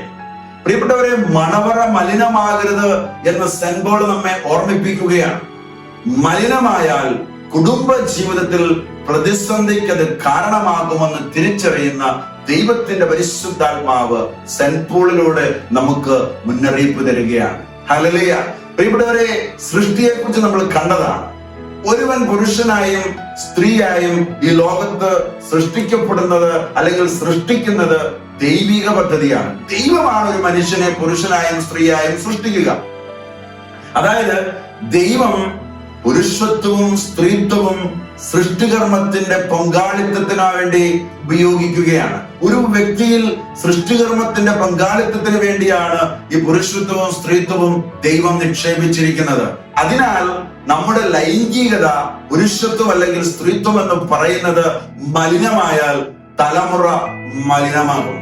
ദൈവം പരിശുദ്ധനായതുകൊണ്ട് ദൈവം നമുക്ക് നൽകിയ ലൈംഗികത വിശുദ്ധിയിൽ കാത്തു സൂക്ഷിക്കണമെന്നുള്ളത് ദൈവത്തിന്റെ ആഗ്രഹമാണ്. ദൈവത്തോട് ചേർന്ന് വിശുദ്ധിയിൽ സൃഷ്ടികർമ്മത്തിന്റെ പങ്കാളിത്തം ഏറ്റെടുക്കുവാൻ ദമ്പതിമാരെ ദൈവം വിളിക്കുകയാണ്. അതുകൊണ്ട് നിങ്ങളുടെ മണവറ മലിനമാകരുത്.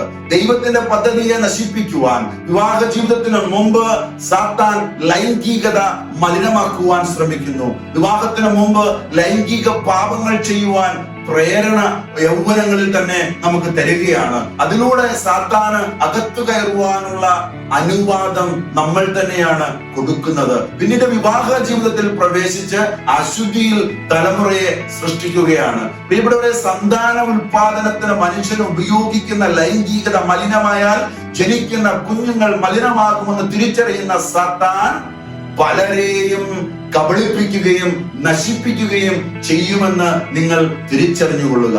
ഹല്ലേലൂയ. പ്രിയപ്പെട്ട ദൈവത്തിന്റെ ജനമേ, നമ്മുടെ ലൈംഗികത മലിനമായാൽ അത് വിവാഹ ജീവിതത്തില് അത് തകർച്ച ഉണ്ടാക്കുമെന്നുള്ളത് നിങ്ങൾ തിരിച്ചറിയണമെന്ന് ദൈവത്തിന്റെ പരിശുദ്ധാത്മാവ് ഓർമ്മിപ്പിക്കുകയാണ്. പ്രിയപ്പെട്ടവരെ, വിവാഹത്തിന് ശേഷം ദൈവം അനുവദിക്കുന്ന ദാമ്പത്യ ധർമാനുഷ്ഠാനങ്ങൾ നിങ്ങൾ ശ്രദ്ധിക്കുക. വിവാഹ ജീവിതത്തിന് മുമ്പ് ലൈംഗിക പാപങ്ങൾ ചെയ്യിപ്പിച്ച് നമ്മുടെ വിശുദ്ധി നഷ്ടമാക്കി നമുക്ക് ജനിക്കുന്ന തലമുറകളെ മലിനമാക്കുവാൻ ശ്രമിക്കുന്ന സാത്താന്റെ മറ്റൊരു തട്ടിപ്പെന്ന് പറയുക, വിവാഹത്തിന് ശേഷം ദൈവം അനുവദിക്കുന്നതാണ് ദാമ്പത്യ ധർമാനുഷ്ഠാനങ്ങൾ അഥവാ ദാമ്പത്യ ജീവിതം.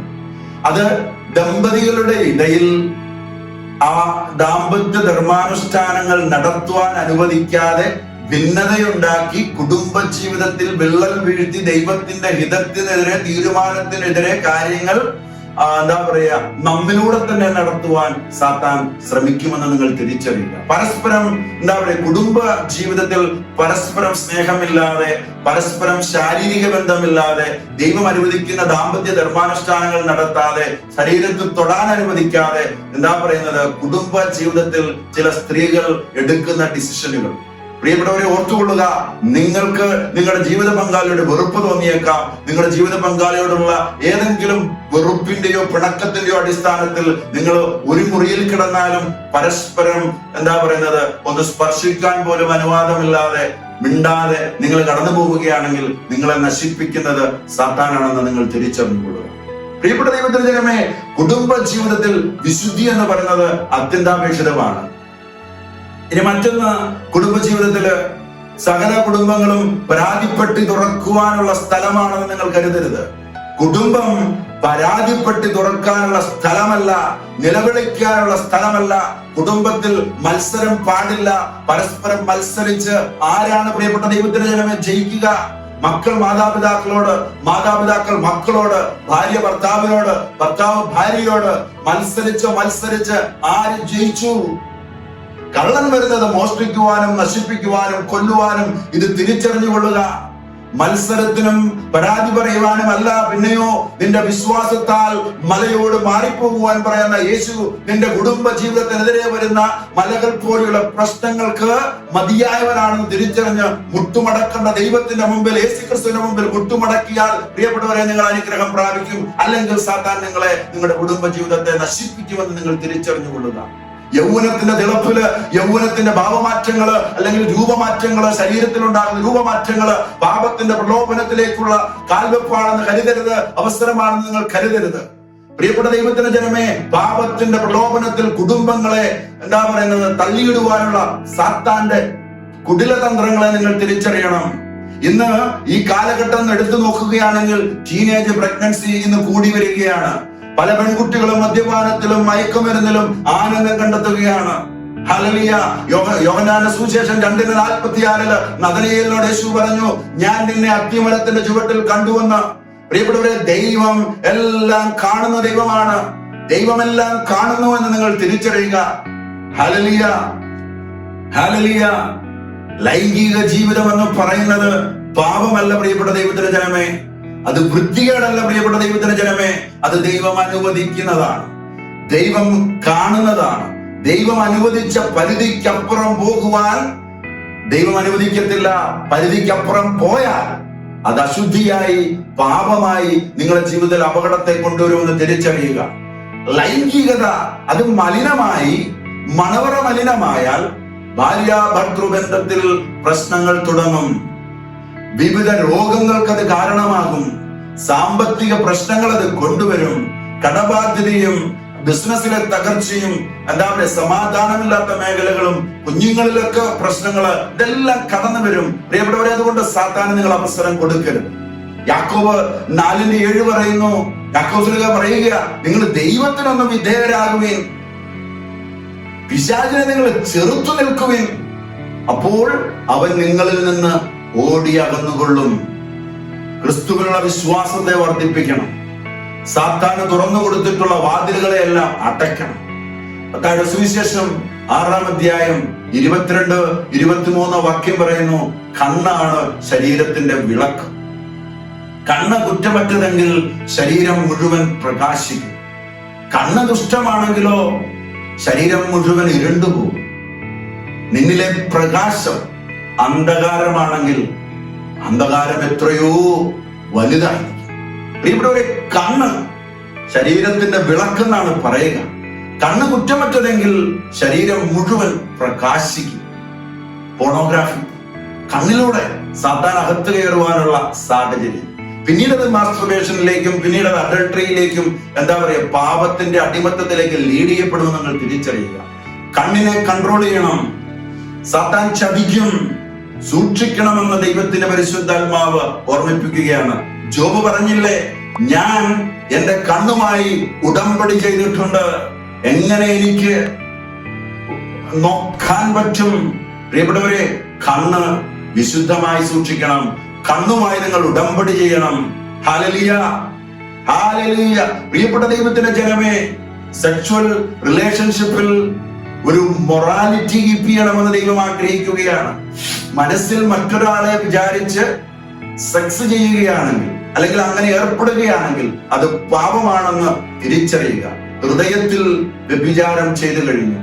കുടുംബ ജീവിതത്തിൽ പ്രിയപ്പെട്ടവരെ, ഭാര്യ ഭർത്തൃ ബന്ധത്തിൽ ഇതുപോലെയുള്ള തിന്മയ്ക്ക് നിങ്ങൾ അവസരം കൊടുക്കരുത്. ഹല്ലേലൂയ.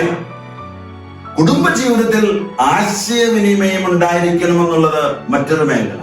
റോമ സാമ്രാജ്യത്തിന്റെ പരാജയം പോലും കുടുംബത്തിന്റെ തകർച്ച മൂലമാണ് ഉണ്ടായതെന്ന് ചരിത്രം വ്യക്തമാക്കുകയാണ്.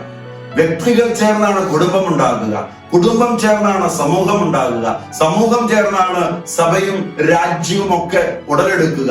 പ്രിയപ്പെട്ടവർ, അതുകൊണ്ട് വ്യക്തി ജീവിതത്തിൽ വിശുദ്ധി ഉണ്ടാകണം, കുടുംബ ജീവിതത്തിൽ വിശുദ്ധി ഉണ്ടാകണം. കുടുംബം തകർന്നാൽ സമൂഹം തകരും, കുടുംബം തകർന്നാൽ സഭയില് വിള്ളലുണ്ടാകും. നല്ല തലമുറ നല്ല സമൂഹത്തെയാണ് സൃഷ്ടിക്കുക. ഇത് കുടുംബത്തിലാണ് തുടങ്ങുക.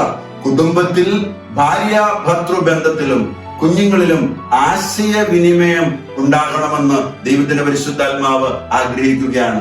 ഒരുമിച്ചുള്ള സമയം കണ്ടെത്തണം, ഒരുമിച്ചിരിക്കണം, സംസാരിക്കണം.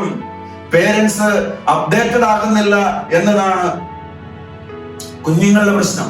അതായത് കാലഘട്ടത്തിനനുസരിച്ച് മാതാപിതാക്കളിൽ മാറ്റമുണ്ടാകുന്നില്ല, മാതാപിതാക്കളിൽ സംസാരമില്ല, അതായത് മക്കളോടുള്ള സംസാരമില്ല, ഒരുമിച്ചുള്ള ഭക്ഷണം കഴിപ്പില്ല, പരസ്പരം 4 ഫോൺ ഉണ്ടെങ്കിൽ 4 പേരും 4 മൂലയിലിരുന്ന് വാട്സപ്പ് നോക്കി കടന്നു പോകുന്ന സാഹചര്യം. കഴിഞ്ഞ നാളില് ഒരു ചേച്ചി പറയുകയായിരുന്നു, എന്റെ ഭർത്താവ് തനിയെ ഫോണിൽ നോക്കി ചിരിച്ചുകൊണ്ടേ ഇരിക്കും. ആരോടാണ് അദ്ദേഹം സംസാരിക്കുന്നതോ ചിരിക്കുന്നതെന്നോ അറിയില്ല, ഫോണിൽ നോക്കി ചിരിച്ചുകൊണ്ടിരിക്കുന്നു. എന്നാൽ ഭാര്യയുമായി സംസാരിക്കുവാൻ സമയം കണ്ടെത്താത്തത് കൊണ്ടാണോ അറിയില്ല. പ്രിയപ്പെട്ടവരെ, പരസ്പരം നിങ്ങൾ സംസാരിക്കണം. ഭാര്യയെ നല്ലത് ചെയ്യുമ്പോൾ നിങ്ങൾ അപ്രീഷിയേറ്റ് ചെയ്യണം, പരസ്പരം പ്രശംസിക്കണം, പരസ്പരം കുറ്റം പറയരുത്. മറ്റുള്ളവരുടെ മുമ്പിൽ വെച്ച് ഭർത്താവിനെ ഭാര്യയും ഭാര്യയെ ഭർത്താവും അല്ലെങ്കിൽ മക്കളുടെ ഒന്നും കുറ്റം പരസ്പരം പറയരുത്, നെഗറ്റീവ് പറയരുത്, മറ്റുള്ളവരെ വേദനിപ്പിച്ച് സംസാരിക്കരുത്. സ്നേഹം പ്രകടിപ്പിക്കുവാൻ ശ്രമിക്കണം. വിവാഹം കഴിഞ്ഞാൽ എന്റെ വീട്, എന്റെ പപ്പ, എന്റെ മമ്മി, ഇങ്ങനെയുള്ള എന്റെ മക്കള്, ഇങ്ങനെയുള്ള സ്വാർത്ഥത പ്രിയപ്പെട്ടവരെ നമ്മുടെ ജീവിതത്തിൽ ഉണ്ടാകരുത്. ഇല്ല, കുടുംബം എന്റെ കുടുംബമാണ്, ഞാനാണ് ഈ കുടുംബത്തിന് വേണ്ടി കഷ്ടപ്പെടുന്നത്, അതുകൊണ്ട് കഷ്ടപ്പെടുന്നതിന് കണക്ക് പറയരുത്. സ്വന്തം കുടുംബത്തിന് വേണ്ടിയാണ് നിങ്ങൾ കഷ്ടപ്പെടുന്നതെന്ന് തിരിച്ചറിയുക. ഹല്ലേലൂയ. പ്രിയപ്പെട്ടവരെ, പല കുടുംബങ്ങളിലും ഭാര്യ ഭർത്തൃ ബന്ധങ്ങളിൽ ഇന്ന് വിള്ളലുണ്ട്. കാരണം പലപ്പോഴും ഭാര്യ പറയുന്നത് ഭർത്താവിന് മനസ്സിലാകുകയില്ല, ഭർത്താവ് പറയുന്നത് ഭാര്യയ്ക്ക് മനസ്സിലാവുകയില്ല. ഇവരുടെ ഇടയിൽ ആശയവിനിമയത്തിന് വിള്ളലുണ്ടാവുകയാണ്. അതിനൊരു കാരണമെന്ന് പറയുക സാത്താനാണ്. പ്രിയപ്പെട്ടവരെ, വിവാഹ ജീവിതത്തിന് മുമ്പ് ഒരു പ്രണയമോ അല്ലെങ്കിൽ ഒരു ഇഷ്ടമോ ഒക്കെ കടന്നു വരിക സാധാരണമായിരിക്കാം. പക്ഷെ അത് ദൈവഹിതമല്ല. അതുകൊണ്ട് ഒരു പ്രേമബന്ധത്തിലൂടെ ഒരു വ്യക്തി കടന്നു പോകുമ്പോൾ പരസ്പരം വിവാഹ വാഗ്ദാനം നടത്തുന്ന 2 പേര് പിന്നീട് ആ ഒരു പ്രണയബന്ധം ഒരു സെക്സ്വൽ റിലേഷൻഷിപ്പിലേക്ക് കടന്നു പോവുകയും ചെയ്യുകയാണെങ്കിൽ ആ ഒരു ബന്ധം സാത്താന് അവരുടെ ജീവിതത്തിൽ കടന്നു വരുവാനുള്ള ഒരു എൻട്രി പോയിന്റ് ആണ്. എന്ന് വെച്ചാൽ 2 പേര് പ്രണയിക്കുന്നു, വിവാഹം കഴിക്കാമെന്ന് വാക്ക് കൊടുക്കുന്നു, ആ ബന്ധം ഒരു സെക്സ്വൽ റിലേഷൻഷിപ്പിലേക്ക് കടന്നു പോകുന്നു. പിന്നീട് ഈ ബന്ധം അവർ വേർപിരിഞ്ഞ് മറ്റ് വ്യക്തികളെ, അതായത് സ്നേഹിച്ച പുരുഷനും സ്ത്രീയും മറ്റൊരു സ്ത്രീയെയും വിവാഹം കഴിച്ച് കുടുംബജീവിതം ആരംഭിക്കുകയും അവരുടെ കുടുംബജീവിതം മുന്നോട്ട് കടന്നു പോകുമ്പോൾ അവരുടെ ജീവിതത്തിലേക്ക് കടന്നു വരുവാനുള്ള സാഹചര്യം, ഒരു ഇല്ലീഗൽ എഗ്രിമെന്റ് സാത്താന് ഈ പ്രണയബന്ധത്തിലൂടെ അല്ലെങ്കിൽ ആദ്യത്തെ അവരുടെ ആ ഒരു കമ്മിറ്റ്മെന്റിലൂടെ കടന്നു വരികയാണ്. അതുകൊണ്ട് എന്ത് സംഭവിക്കുന്നു? കുടുംബ ജീവിതത്തിൽ പരസ്പരം മനസ്സിലാക്കാൻ പറ്റാതെ സാത്താൻ ഈ ദമ്പതികളുടെ ഇടയിൽ പ്രശ്നങ്ങൾ സൃഷ്ടിക്കുന്നു. ഇതിനെ സോൾട്ടൈസ് എന്നാണ് പറയുക. ബന്ധങ്ങളെ ഇത് തകർക്കും. പ്രിയപ്പെട്ടവരെ, അതുകൊണ്ട് സാത്താനുമായി ഉണ്ടാക്കിയ ഉടമ്പടികൾ, നിങ്ങളുടെ ആരുടെയെങ്കിലും ജീവിതത്തിൽ വിവാഹത്തിന് മുമ്പ് ഇതുപോലെയുള്ള അബദ്ധം പറ്റിയിട്ടുണ്ടെങ്കിൽ ദൈവത്തിന്റെ മുമ്പിൽ മുട്ടുകുത്തി, ദൈവത്തിന്റെ പരിശുദ്ധാത്മാവിന്റെ മുമ്പിൽ മുട്ടുകുത്തി സാത്താനുമായി നിങ്ങളുടെ യൗവന കാലഘട്ടങ്ങളിൽ ഉണ്ടാക്കിയ സകല ഉടമ്പടികളെയും തകർത്തുമറിക്കുക. മറ്റൊരു സമയത്ത് എന്താ പറയുന്നത്, ഒരു രാജ്യത്ത് ധ്യാനവുമായി കടന്നു ചെല്ലുന്ന സമയത്ത് ഭർത്താവ് കൂടെയുള്ളപ്പോൾ തന്നെ ഭർത്താവിന്റെ സുഹൃത്തുമായി ഇല്ലീഗൽ റിലേഷൻഷിപ്പിലൂടെ കടന്നു പോകുന്ന ചില വ്യക്തികൾ. പ്രിയപ്പെട്ട ദൈവത്തിന്റെ ജനമേ, ഇങ്ങനെയുള്ള ബന്ധങ്ങളും നിങ്ങളുടെ കുടുംബങ്ങളെ തകർക്കുമെന്ന് നിങ്ങൾ തിരിച്ചറിയുക. അതുകൊണ്ട് സമാന്തരമായി ഭാര്യ ഭർത്താക്കന്മാര് ഒരുമിച്ച് ജീവിക്കുമ്പോൾ സമാന്തരമായി മറ്റൊരു ബന്ധമോ, അത് ഫോൺ വിളിയിലാകാം, അത് ശാരീരിക ബന്ധത്തിലാകാം, അങ്ങനെ കടന്നു വരുന്നത് നിങ്ങളുടെ കുടുംബത്തെ തകർക്കും. വിവാഹ ജീവിതത്തിന് മുമ്പ് ലൈംഗിക പാപത്തിലൂടെ കടന്നുപോയ വ്യക്തികളാണെങ്കിൽ അവരുടെ ജീവിതത്തില് അവർ ഉറങ്ങുന്ന സമയത്ത് സ്വപ്നത്തിലൂടെ സാത്താൻ അവരെ ആക്രമിക്കും.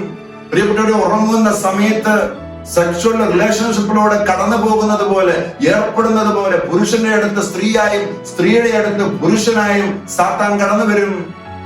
സെക്ഷുവലി നിങ്ങളെ ഉപയോഗിക്കും. ചില സ്ത്രീകളുടെ അരികിൽ പുരുഷന്മാരായോ അവർക്കറിയാവുന്ന ഏതെങ്കിലും മുഖമായോ ഈ സാത്താൻ കടന്നു വരും. പ്രിയപ്പെട്ടവരെ, അതുകൊണ്ട് ഇങ്ങനെയുള്ള ഇതിന്റെ പിന്നിൽ ചില ഡിമോണിക് പ്രസൻസ് ആണ്, സാത്താനിക സാഹചര്യങ്ങളാണ്. നിങ്ങൾ ദൈവത്തിന്റെ മുമ്പിൽ നിങ്ങളുടെ ജീവിതത്തെ സമർപ്പിച്ച് സാത്താനുമായി ഉണ്ടാക്കിയ ഉടമ്പടികളെ നിങ്ങൾ ക്യാൻസൽ ചെയ്യണം. അത് ആ എഗ്രിമെന്റുകളെ നിങ്ങൾ മുറിക്കണം. കുരിശും മരണത്തിന്റെ യോഗ്യതയോട് ചേർത്ത് വെച്ച് സാത്താനുമായി ഉണ്ടാക്കിയ ഉടമ്പടികളെ നിങ്ങൾ റിജക്ട് ചെയ്ത് യേശു എന്റെ ദൈവമാണെന്ന് ഹൃദയത്തിൽ ഏറ്റുപറയണം. പരസ്പരം പ്രിയപ്പെട്ടവരെ ക്ഷമിക്കണം. ഹല്ലേലൂയ. കുടുംബ ജീവിതത്തിൽ ഭാര്യയും ഭർത്താവും ഒരുമിച്ചിരുന്ന് മദ്യപിക്കുന്ന കുടുംബങ്ങളുണ്ട്. മദ്യപാനം തെറ്റാണ്. എഫെസോസിന്റെ ലേഖനം 5-ാം അധ്യായം 18-ാം വാക്യത്തിൽ ബൈബിള് പറയുന്നു, നിങ്ങൾ വീഞ്ഞു കുടിച്ച് ഉന്മത്തരാകരുത്, അതിൽ ദുരാസക്തിയുണ്ട്, മറിച്ച് ആത്മാവിൽ പൂരിതരാകുവിൻ. വീട്ടിലിരുന്ന് മദ്യപിക്കുന്ന മാതാപിതാക്കളുടെ മക്കള് മദ്യപാനത്തിലേക്ക് കടന്നു പോകുന്നതിൽ അതിശയോക്തിയില്ല. കഴിഞ്ഞ നാളിൽ ഒരു അച്ഛന്റെ പ്രസംഗത്തിൽ ഇങ്ങനെ കേട്ടു, 7-8 വയസ്സുള്ള ഒരു പയ്യൻ കുമ്പസാരിക്കുന്ന സമയത്ത് അച്ഛനോട് പറഞ്ഞു, എന്റെ അപ്പൻ കുടിക്കുന്ന സമയത്തൊക്കെ എനിക്ക് ഒഴിച്ചു തരും. അച്ഛന്റെ പ്രസംഗത്തിൽ അച്ഛൻ പറഞ്ഞു, മാതാപിതാക്കളെ നിങ്ങൾ എങ്ങനെ ചെയ്താൽ വളർന്നു വരുന്ന തലമുറ മദ്യപാനത്തിന്റെ അടിമത്തത്തിലേക്ക് കടന്നു പോകും. പ്രിയപ്പെട്ടവരെ, മദ്യപാനത്തിന്റെ പിന്നിൽ ഒരു ദുരാസക്തിയുണ്ട്, അതിന്റെ പിന്നിൽ ഒരു സാത്താനുണ്ട്. കുടുംബ ജീവിതത്തെ നശിപ്പിക്കുവാൻ അതൊരു കാരണമാകും. നിങ്ങൾ തിരിച്ചറിയുക. ചില ഭർത്താക്കന്മാരുണ്ട്, കുടുംബ ജീവിതത്തിൽ ഗർജിക്കുന്ന സ്വഭാവം, കുടുംബ ജീവിതത്തിൽ സ്വസ്ഥതയില്ലാതെ കടന്നു പോകും. പ്രിയപ്പെട്ടവരെ, കുടുംബജീവിതം ഗർജിക്കുവാനുള്ള സ്ഥലമല്ല, സമാധാനമുള്ള സ്ഥലമായിരിക്കണം അത്. ദൈവത്തിന്റെ പരിശുദ്ധാത്മാവിനെ കൂട്ടുപിടിച്ച് ദൈവത്തിൽ ആശ്രയിച്ച് മുന്നോട്ട് പോകുവാൻ ദൈവത്തിന്റെ ആത്മാവ് നമ്മളെ ഓർമ്മിപ്പിക്കുകയാണ്. Hallelujah, hallelujah. പ്രിയപ്പെട്ട ദൈവത്തിന്റെ ജനമേ, കുടുംബം ദൈവം സ്ഥാപിച്ചതാണ്. അതുകൊണ്ട് കുടുംബത്തിൽ നിന്നും ഒരു വേർപിരിയൽ സാധ്യമല്ല.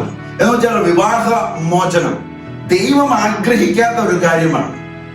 കുടുംബം ദൈവത്തിന്റെ ആലോചനയിൽ ദൈവം സ്ഥാപിച്ചതാണ്. അതിനെ ഫോളോ അപ്പ് ചെയ്യുന്നതും ദൈവമാണ്. ഉൽപ്പത്തിയിൽ 1-ാമത്തെ പുസ്തകത്തിൽ നമ്മൾ കാണുകയാണ്, കുടുംബത്തെ ദൈവം അനുവദിച്ചു അല്ലെങ്കിൽ സൃഷ്ടിച്ചു.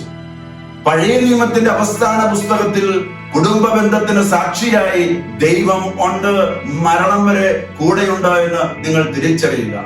യേശു പുതിയ നിയമത്തിൽ നമുക്കറിയാം ആദ്യമായി പങ്കെടുക്കുന്നത് ഒരു പൊതുപരിപാടി എന്ന് പറയുന്നത് കാനായിലെ കല്യാണ വീട്ടിലാണ്. പ്രിയപ്പെട്ടവരെ, വിവാഹ വീട്, കുടുംബത്തിനും വിവാഹത്തിനും യേശുക്രിസ്തു പ്രയോറിറ്റി കൊടുക്കുന്നു നിങ്ങൾ തിരിച്ചറിയുക. എന്നാൽ 33-ാം അധ്യായത്തിൽ ആദ്യത്തെ കുടുംബത്തെ തകർത്ത പിശാച് ഇതാ മറ്റൊരു കുടുംബത്തിൽ പ്രശ്നമുണ്ടാക്കുകയാണ്. വീഞ്ഞില്ല, പക്ഷെ യേശു ആ കുടുംബത്തെ രക്ഷിക്കുവാനായി ഇടപെടുകയാണ്. കുടുംബ ജീവിതത്തിന്റെ വ്യവസ്ഥകളെ പ്രിയപ്പെട്ട ദൈവത്തിന്റെ ജനമേ 3 മേഖലകളായി നമ്മൾ തിരിക്കേണ്ടിയിരിക്കുന്നു. നമ്മുടെ ജീവിതത്തിൽ വിശുദ്ധി, വിശ്വാസം, ദൈവത്തിലുള്ള ആശ്രയത്വം, ഇത് നിങ്ങളുടെ ജീവിതത്തിൽ ഏറ്റെടുത്ത് കുടുംബ ജീവിതത്തെ അനുഗ്രഹമാക്കാൻ ശ്രമിക്കണം. പ്രിയപ്പെട്ടവരെ, ബൈബിൾ എടുക്കുകയാണെങ്കിൽ 3 ലേഖനങ്ങളിൽ കുടുംബ ജീവിതത്തിന്റെ വ്യവസ്ഥകളെ പറ്റി പരിശുദ്ധാത്മാവ് വിവരിക്കുകയാണ്. എഫെസ്യ ലേഖനം 5-ാം അധ്യായത്തിലും, കൊളോസി ലേഖനം 3-ാം അധ്യായത്തിലും, പത്രോസിന്റെ ലേഖനത്തില് 1 പത്രോസ് 3-ാം അധ്യായത്തിലും നമുക്ക് ഇതക്കമിട്ട് കാണാൻ സാധിക്കുന്നുണ്ട്. യേശു മണവാളനാണെന്നും സഭ മണവാട്ടിയാണെന്നും ബൈബിൾ പഠിപ്പിക്കുന്നു. ക്രിസ്തു സഭയെ സ്നേഹിച്ചതുപോലെ ഭർത്താവ് ഭാര്യയെ സ്നേഹിക്കണം. സഭ ക്രിസ്തുവിന് കീഴടങ്ങിയതുപോലെ ഭാര്യ ഭർത്താവിന് കീഴടങ്ങിയിരിക്കണം. പ്രിയപ്പെട്ട ദൈവത്തിന്റെ ജനമേ, ഭാര്യ ഭർത്താവിനെതിരെ, ഭർത്താവ് ഭാര്യയ്ക്കെതിരെ സംസാരിക്കുന്നത്, എതിർക്കുന്നത് ദൈവത്തിന്റെ പദ്ധതിയിലുള്ള കാര്യമല്ല. പ്രിയപ്പെട്ടവരെ, ഭർത്താവ് എത്ര മോശക്കാരനായിരുന്നാലും, മദ്യപാനിയായിരുന്നാലും, കുടുംബം നോക്കാത്തവനാണെങ്കിലും, നിങ്ങളെ സ്നേഹിക്കാത്തവനാണെങ്കിലും, കരുതാത്തവനാണെങ്കിലും, പ്രിയപ്പെട്ട സഹോദരി, ഭർത്താവിനെതിരെ നിൽക്കുവാൻ ദൈവം തന്നെ അനുവദിക്കുന്നില്ല. അതുപോലെ ഭാര്യയ്ക്കെതിരെ നിൽക്കാൻ ഭർത്താവിനെയും, ഭാര്യയെ തല്ലാനോ അല്ലെങ്കിൽ ഭാര്യയ്ക്കെതിരെ സംസാരിക്കാനോ ഭർത്താവിനെയും ദൈവം അനുവദിക്കുന്നില്ല. ഒരു കാര്യം ശ്രദ്ധിച്ചുകൊള്ളുക പ്രിയപ്പെട്ട സഹോദരി, നിന്റെ ഭർത്താവ് എത്ര മോശക്കാരനാണെങ്കിലും നിന്റെ ഭർത്താവിനെ നീ സ്നേഹിച്ചേ മതിയാകും. സ്നേഹിക്കണം, കരുതണം. ഒരു ഭാര്യയുടെ കടമ എന്തെല്ലാമാണോ അതെല്ലാം നീ നിർവഹിക്കണമെന്ന് ദൈവത്തിന്റെ പരിശുദ്ധാത്മാവ് ഓർമ്മിപ്പിക്കുന്നു. കാരണം എന്തെന്നറിയാമോ? നീ ഉത്തമയായ ഒരു ഭാര്യയാണെങ്കിൽ, ദൈവത്തിന്റെ വചനമനുസരിച്ച് ഒരു ഭാര്യയുടെ കടമ വചനമനുസരിച്ച് നിറവേറ്റുന്ന വ്യക്തിയാണെങ്കിൽ, നിങ്ങൾ മുട്ടുമടക്കേണ്ടത് ദൈവത്തിന്റെ പരിശുദ്ധാത്മാവിന്റെ മുമ്പിൽ. എന്റെ ഭർത്താവിനെ പ്രിയപ്പെട്ട ദൈവത്തിന്റെ കരങ്ങളിൽ ഏൽപ്പിച്ച് നിങ്ങൾ പ്രാർത്ഥിക്കുമ്പോൾ സ്വർഗമാണ് നിങ്ങൾക്ക് വേണ്ടി ഇടപെടേണ്ടത്, ദൈവത്തിന്റെ പരിശുദ്ധാത്മാവാണ് നിങ്ങളുടെ ജീവിതത്തിൽ ഇടപെടേണ്ടത് എന്ന് തിരിച്ചറിയുക. പ്രിയപ്പെട്ട ദൈവത്തിന്റെ ജനമേ, പരിശുദ്ധാത്മാവിന്റെ മുമ്പിൽ ഉത്തമയായ ഒരു ഭാര്യയുടെ കടമ നിർവഹിച്ച് പ്രാർത്ഥിക്കുവാൻ ദൈവം ഓർമ്മിപ്പിക്കുന്നു. ദൈവം നിങ്ങളുടെ ജീവിതത്തിൽ ഇടപെടും. ഭർത്താവിന് ഭക്ഷണം കൊടുക്കാതെ കലാപം വേണ്ട. ഭർത്താവിനെ ശരീരത്തെ സ്പർശിക്കാൻ അനുവദിക്കാതെ കലാപം വേണ്ട. ഒരുമിച്ച് ഉറങ്ങാൻ ദൈവം അനുവദിക്കുന്ന ഒരു മുറിയിൽ ഉറങ്ങുവാൻ നിങ്ങൾക്ക് സാധിക്കാതെ 2 മുറിയിൽ ഉറങ്ങുന്ന സാഹചര്യം വേണ്ട. മുഖം കറുപ്പിക്കേണ്ട. പ്രിയപ്പെട്ടവരെ, ഒന്ന് തോറ്റുകൊടുക്കുക, ഒന്ന് ക്ഷമിച്ചു കൊടുക്കുക. ആദ്യം ക്ഷമിക്കുന്നവന് അധികം പ്രതിഫലമെന്നാണ് ബൈബിൾ പറയുക. വചനത്തിലേക്ക് നിങ്ങൾ വരിക, വചനം നിങ്ങൾ നെഞ്ചോട് ചേർത്ത് പിടിക്കുക. ഈ ബൈബിൾ എന്താണ് പറയുന്നത്? കർത്താവായ യേശു ക്രിസ്തുവിൽ വിശ്വസിക്കുക, നീയും നിന്റെ കുടുംബവും രക്ഷ പ്രാപിക്കും. പ്രിയപ്പെട്ട ദൈവത്തിന്റെ ജനമേ, കുടുംബം രക്ഷ പ്രാപിക്കുവാൻ ഒരു വഴിയേ ഉള്ളൂ. അപ്പസ്തോല പ്രവർത്തികൾ 16:31 കാരാഗ്രഹ പ്രമാണിയോട് സെന്റ് പോൾ വിളിച്ചു പറഞ്ഞു, കർത്താവായ യേശു ക്രിസ്തുവിൽ വിശ്വസിക്കുക, നീയും നിന്റെ കുടുംബവും രക്ഷ പ്രാപിക്കും. പ്രിയപ്പെട്ടവരെ, രക്ഷ പ്രാപിക്കുവാൻ ഈ ലോക ചരിത്രത്തിൽ ഒറ്റ വഴിയേ ഉള്ളൂ, ഒറ്റ വ്യക്തിയേ ഉള്ളൂ, ഒറ്റ സൊല്യൂഷനേ ഉള്ളൂ. അത് യേശു ക്രിസ്തുവാണെന്ന് നിങ്ങൾ തിരിച്ചറിയുക. ഹല്ലേലൂയ. ഭാര്യക്കെതിരെ നിൽക്കാൻ ഭർത്താവിനെയോ, ഭർത്താവിനെതിരെ നിൽക്കാൻ ഭാര്യയെയോ ദൈവം അനുവദിക്കുന്നില്ല. പ്രിയപ്പെട്ടവരെ, ഒരുമിച്ച് നിൽക്കണമെന്നാണ് ദൈവം ആഗ്രഹിക്കുക. നിങ്ങൾ ചിലപ്പോൾ പട്ടിണിയിലായിരിക്കാം, നിങ്ങൾ ചിലപ്പം വേദനയിലായിരിക്കാം, നിങ്ങൾ ചിലപ്പം ഒരു ക്യാൻസറിലായിരിക്കാം, രോഗിയായിരിക്കാം. ഓർത്തുകൊള്ളുക, നിങ്ങൾക്ക് നൽകിയ ഭർത്താവും നിങ്ങൾക്ക് ലഭിച്ച ഭാര്യയും അത് ദൈവം തന്നതാണ്. അവരിൽ കുറവുണ്ടാകാം. ആ കുറവിനെ ദൈവത്തിന്റെ പരിശുദ്ധാത്മാവോട് ചേർത്ത് വെച്ച് സ്വർഗത്തിലേക്ക് സമർപ്പിക്കുക. രോഗങ്ങളെ മാറ്റുവാൻ, ബാധ്യതയെ അഴിക്കുവാൻ, കുഞ്ഞുങ്ങളുടെ പ്രശ്നങ്ങളെ മാറ്റുവാൻ പ്രിയപ്പെട്ടവരെ മുട്ടുകുത്തേണ്ടത് ക്രിസ്തുവിന്റെ മുമ്പിലാണ്. ഏതെങ്കിലും തരത്തിൽ സാത്താനുമായി ചില ഉടമ്പടികൾ ഉണ്ടായിട്ടുണ്ടെങ്കിൽ അത് 1-ാം പ്രമാണ ലംഘനമായോ, ക്ഷമിക്കാൻ പറ്റാത്ത മേഖലകളായോ, ലൈംഗിക പാപങ്ങളായോ, അഭൂഷണികളായോ, വെറുപ്പായോ, മാതാപിതാക്കൾക്കെതിരെയോ, വൈദികർക്കെതിരെയോ, സഭയ്ക്കെതിരെയോ പ്രിയപ്പെട്ടവരെ പാപം നിങ്ങളുടെ ജീവിതത്തിൽ എൻട്രി എടുത്തിട്ടുണ്ടെങ്കിൽ ആദ്യം ആ പുരാതന സർപ്പത്തെ നിങ്ങളുടെ ജീവിതത്തിൽ നിന്ന് പുറത്താക്കുക. എന്നിട്ട് ഈ വചനം ഒന്ന് നെഞ്ചോട് ചേർത്ത് പിടിക്കുക. ക്രിസ്തുവിന് സാധ്യമായി ഈ ലോക ചരിത്രത്തിൽ ഒന്നുമില്ല. കുടുംബത്തെ സ്ഥാപിച്ചത് ദൈവമാണെങ്കിൽ പ്രിയപ്പെട്ടവരെ, ഇത് യുദ്ധം ചെയ്യണം. നിങ്ങൾ ശാന്തരായിരിക്കുക, ഞാൻ നിങ്ങൾക്ക് വേണ്ടി യുദ്ധം ചെയ്യാമെന്ന് അരുളി ചെയ്ത ദൈവം നിങ്ങൾക്ക് വേണ്ടി യുദ്ധം ചെയ്യും. നീ വിശുദ്ധിയോടെ, വിശ്വാസത്തോടെ നിന്റെ കുടുംബത്തിനെതിരെ വരുന്ന പ്രതികൂലങ്ങളെ ദൈവത്തോട് ചേർത്ത് വെച്ച് യുദ്ധം ചെയ്യണം. പ്രിയപ്പെട്ടവരെ, കുടുംബത്തിനെതിരെ സാത്താൻ യുദ്ധം പ്രഖ്യാപിച്ചിരിക്കുകയാണ്. നമ്മുടെ തലമുറകൾക്കെതിരെ സാത്താൻ യുദ്ധം പ്രഖ്യാപിച്ചിരിക്കുകയാണ്. അതുകൊണ്ട് കുടുംബ ജീവിതത്തിൽ അടിസ്ഥാനപരമായി വിശുദ്ധിയോടുകൂടി ജീവിക്കുവാൻ പരിശുദ്ധാത്മാവ് നമ്മെ ഓർമ്മിപ്പിക്കുകയാണ്. കുടുംബം സ്ഥാപിച്ചത് ദൈവമാണ്. കുടുംബ ജീവിതത്തിന്റെ അടിസ്ഥാനം ദൈവത്തിന്റെ തീരുമാനമാണ്. പാപത്തിലൂടെ അനുഗ്രഹത്തിന്റെ താക്കോൽ നഷ്ടമായാൽ പ്രിയപ്പെട്ടവരെ, കുടുംബ ജീവിതത്തിന്റെ താളം തെറ്റും, അനുഗ്രഹത്തിന്റെ താളം തെറ്റും കുറവുണ്ടാകും. ഇന്ന് ദൈവത്തിന്റെ കരങ്ങളിൽ നമ്മുടെ കുടുംബത്തെ ഒന്ന് ചേർത്ത് വെച്ച് ജോഷുവ വിളിച്ചു പറഞ്ഞതുപോലെ, ഞാനും എന്റെ കുടുംബവും ഞങ്ങൾ കർത്താവിനെ സേവിക്കുമെന്ന് നെഞ്ചുറപ്പോടുകൂടി പറയുവാൻ നമ്മുടെ കുടുംബങ്ങൾക്ക് സാഹചര്യം ഉണ്ടാകുവാൻ പരിശുദ്ധാത്മാവോട് നമുക്ക് പ്രാർത്ഥിക്കാം. അതേ പ്രിയപ്പെട്ട ദൈവത്തിന്റെ ജനമേ, നമുക്ക് പ്രസ്താവിക്കാം, നമുക്ക് പ്രഖ്യാപിക്കാം, ഞാനും എന്റെ കുടുംബവും ഞങ്ങൾ കർത്താവിനെ സേവിക്കും. നമുക്കൊന്ന് കണ്ണുകളെ അടയ്ക്കാം. ദൈവത്തിന്റെ പരിശുദ്ധാത്മാവേ, ആകാശവും ഭൂമിയും സൃഷ്ടിച്ചവനെ, കുടുംബത്തെ സൃഷ്ടിച്ചവരെ, കുടുംബ ജീവിതത്തിലേക്ക് ഒരു സ്ത്രീയെയും പുരുഷനെയും ചേർത്ത് പിടിച്ച് ഇനിമേൽ നിങ്ങൾ രണ്ടല്ല ഒന്നാണെന്ന് പറഞ്ഞ കർത്താവേ, ഒന്നാകലിന്റെ ശുശ്രൂഷ ഞങ്ങളുടെ കുടുംബ ജീവിതത്തിൽ ഞങ്ങളുടെ കുടുംബ ജീവിതത്തിൽ സംഭവിക്കാതിരുന്നിട്ടുണ്ടെങ്കിൽ ഇന്ന് ഞങ്ങൾ മാപ്പ് ചോദിക്കുന്നു. ഞങ്ങൾ ഒന്നിച്ചു ജീവിക്കും, ഞങ്ങൾ ഒന്നിച്ചേരും, ഒരു ശരീരമായി, ഒരു മനസ്സായി, ഒരേ ആത്മാവിൽ ഈ വചനത്തോട് ചേർത്ത് വെച്ച് ഞങ്ങളുടെ കുടുംബ ജീവിതത്തെ, ഞങ്ങളുടെ മുന്നോട്ടുള്ള ജീവിതത്തെ ഞങ്ങൾ ക്രമീകരിക്കുമെന്ന് ദൈവത്തിന്റെ പരിശുദ്ധാത്മാവ് ഞങ്ങൾ വാക്കു തരികയാണ്. കർത്താവായ യേശുക്രിസ്തുവിൽ വിശ്വസിക്കുക, നീയും നിന്റെ കുടുംബവും രക്ഷ പ്രാപിക്കുമെന്ന വചനത്തെ ഞങ്ങൾ ഏറ്റെടുക്കുകയാണ്. ഉൽപ്പത്തി 1:1 ആകാശവും ഭൂമിയും സൃഷ്ടിച്ച അതേ ദൈവമാണ് എന്റെ കുടുംബത്തെ സൃഷ്ടിച്ചത് എന്ന് ഞാൻ വിശ്വസിക്കുന്നു. ആ ദൈവം എന്റെ യേശുവാണെന്ന് ഉറക്കെ പ്രഖ്യാപിച്ചുകൊണ്ട് യേശു എന്റെ ദൈവമാണെന്നും യേശുവല്ലാതെ ഒരു ദൈവമില്ലെന്നും ഈ വചനം സത്യമാണെന്നും ഈ വചനത്തിൽ ഞാൻ നിലനിൽക്കുമെന്നും വാക്കു പറഞ്ഞുകൊണ്ട് സകലതും കാൽവരിയിലേക്ക് സമർപ്പിച്ച് പ്രാർത്ഥിക്കുന്നു. പിതാവിന്റെയും പുത്രന്റെയും പരിശുദ്ധാത്മാവിന്റെയും നാമത്തിൽ തന്നെ. ആമേൻ. Hallelujah. This is Raji Kottayam from Christ Culture. I hope you have enjoyed this video. For more videos and music, please subscribe this channel. May God bless you in Jesus' name. Amen.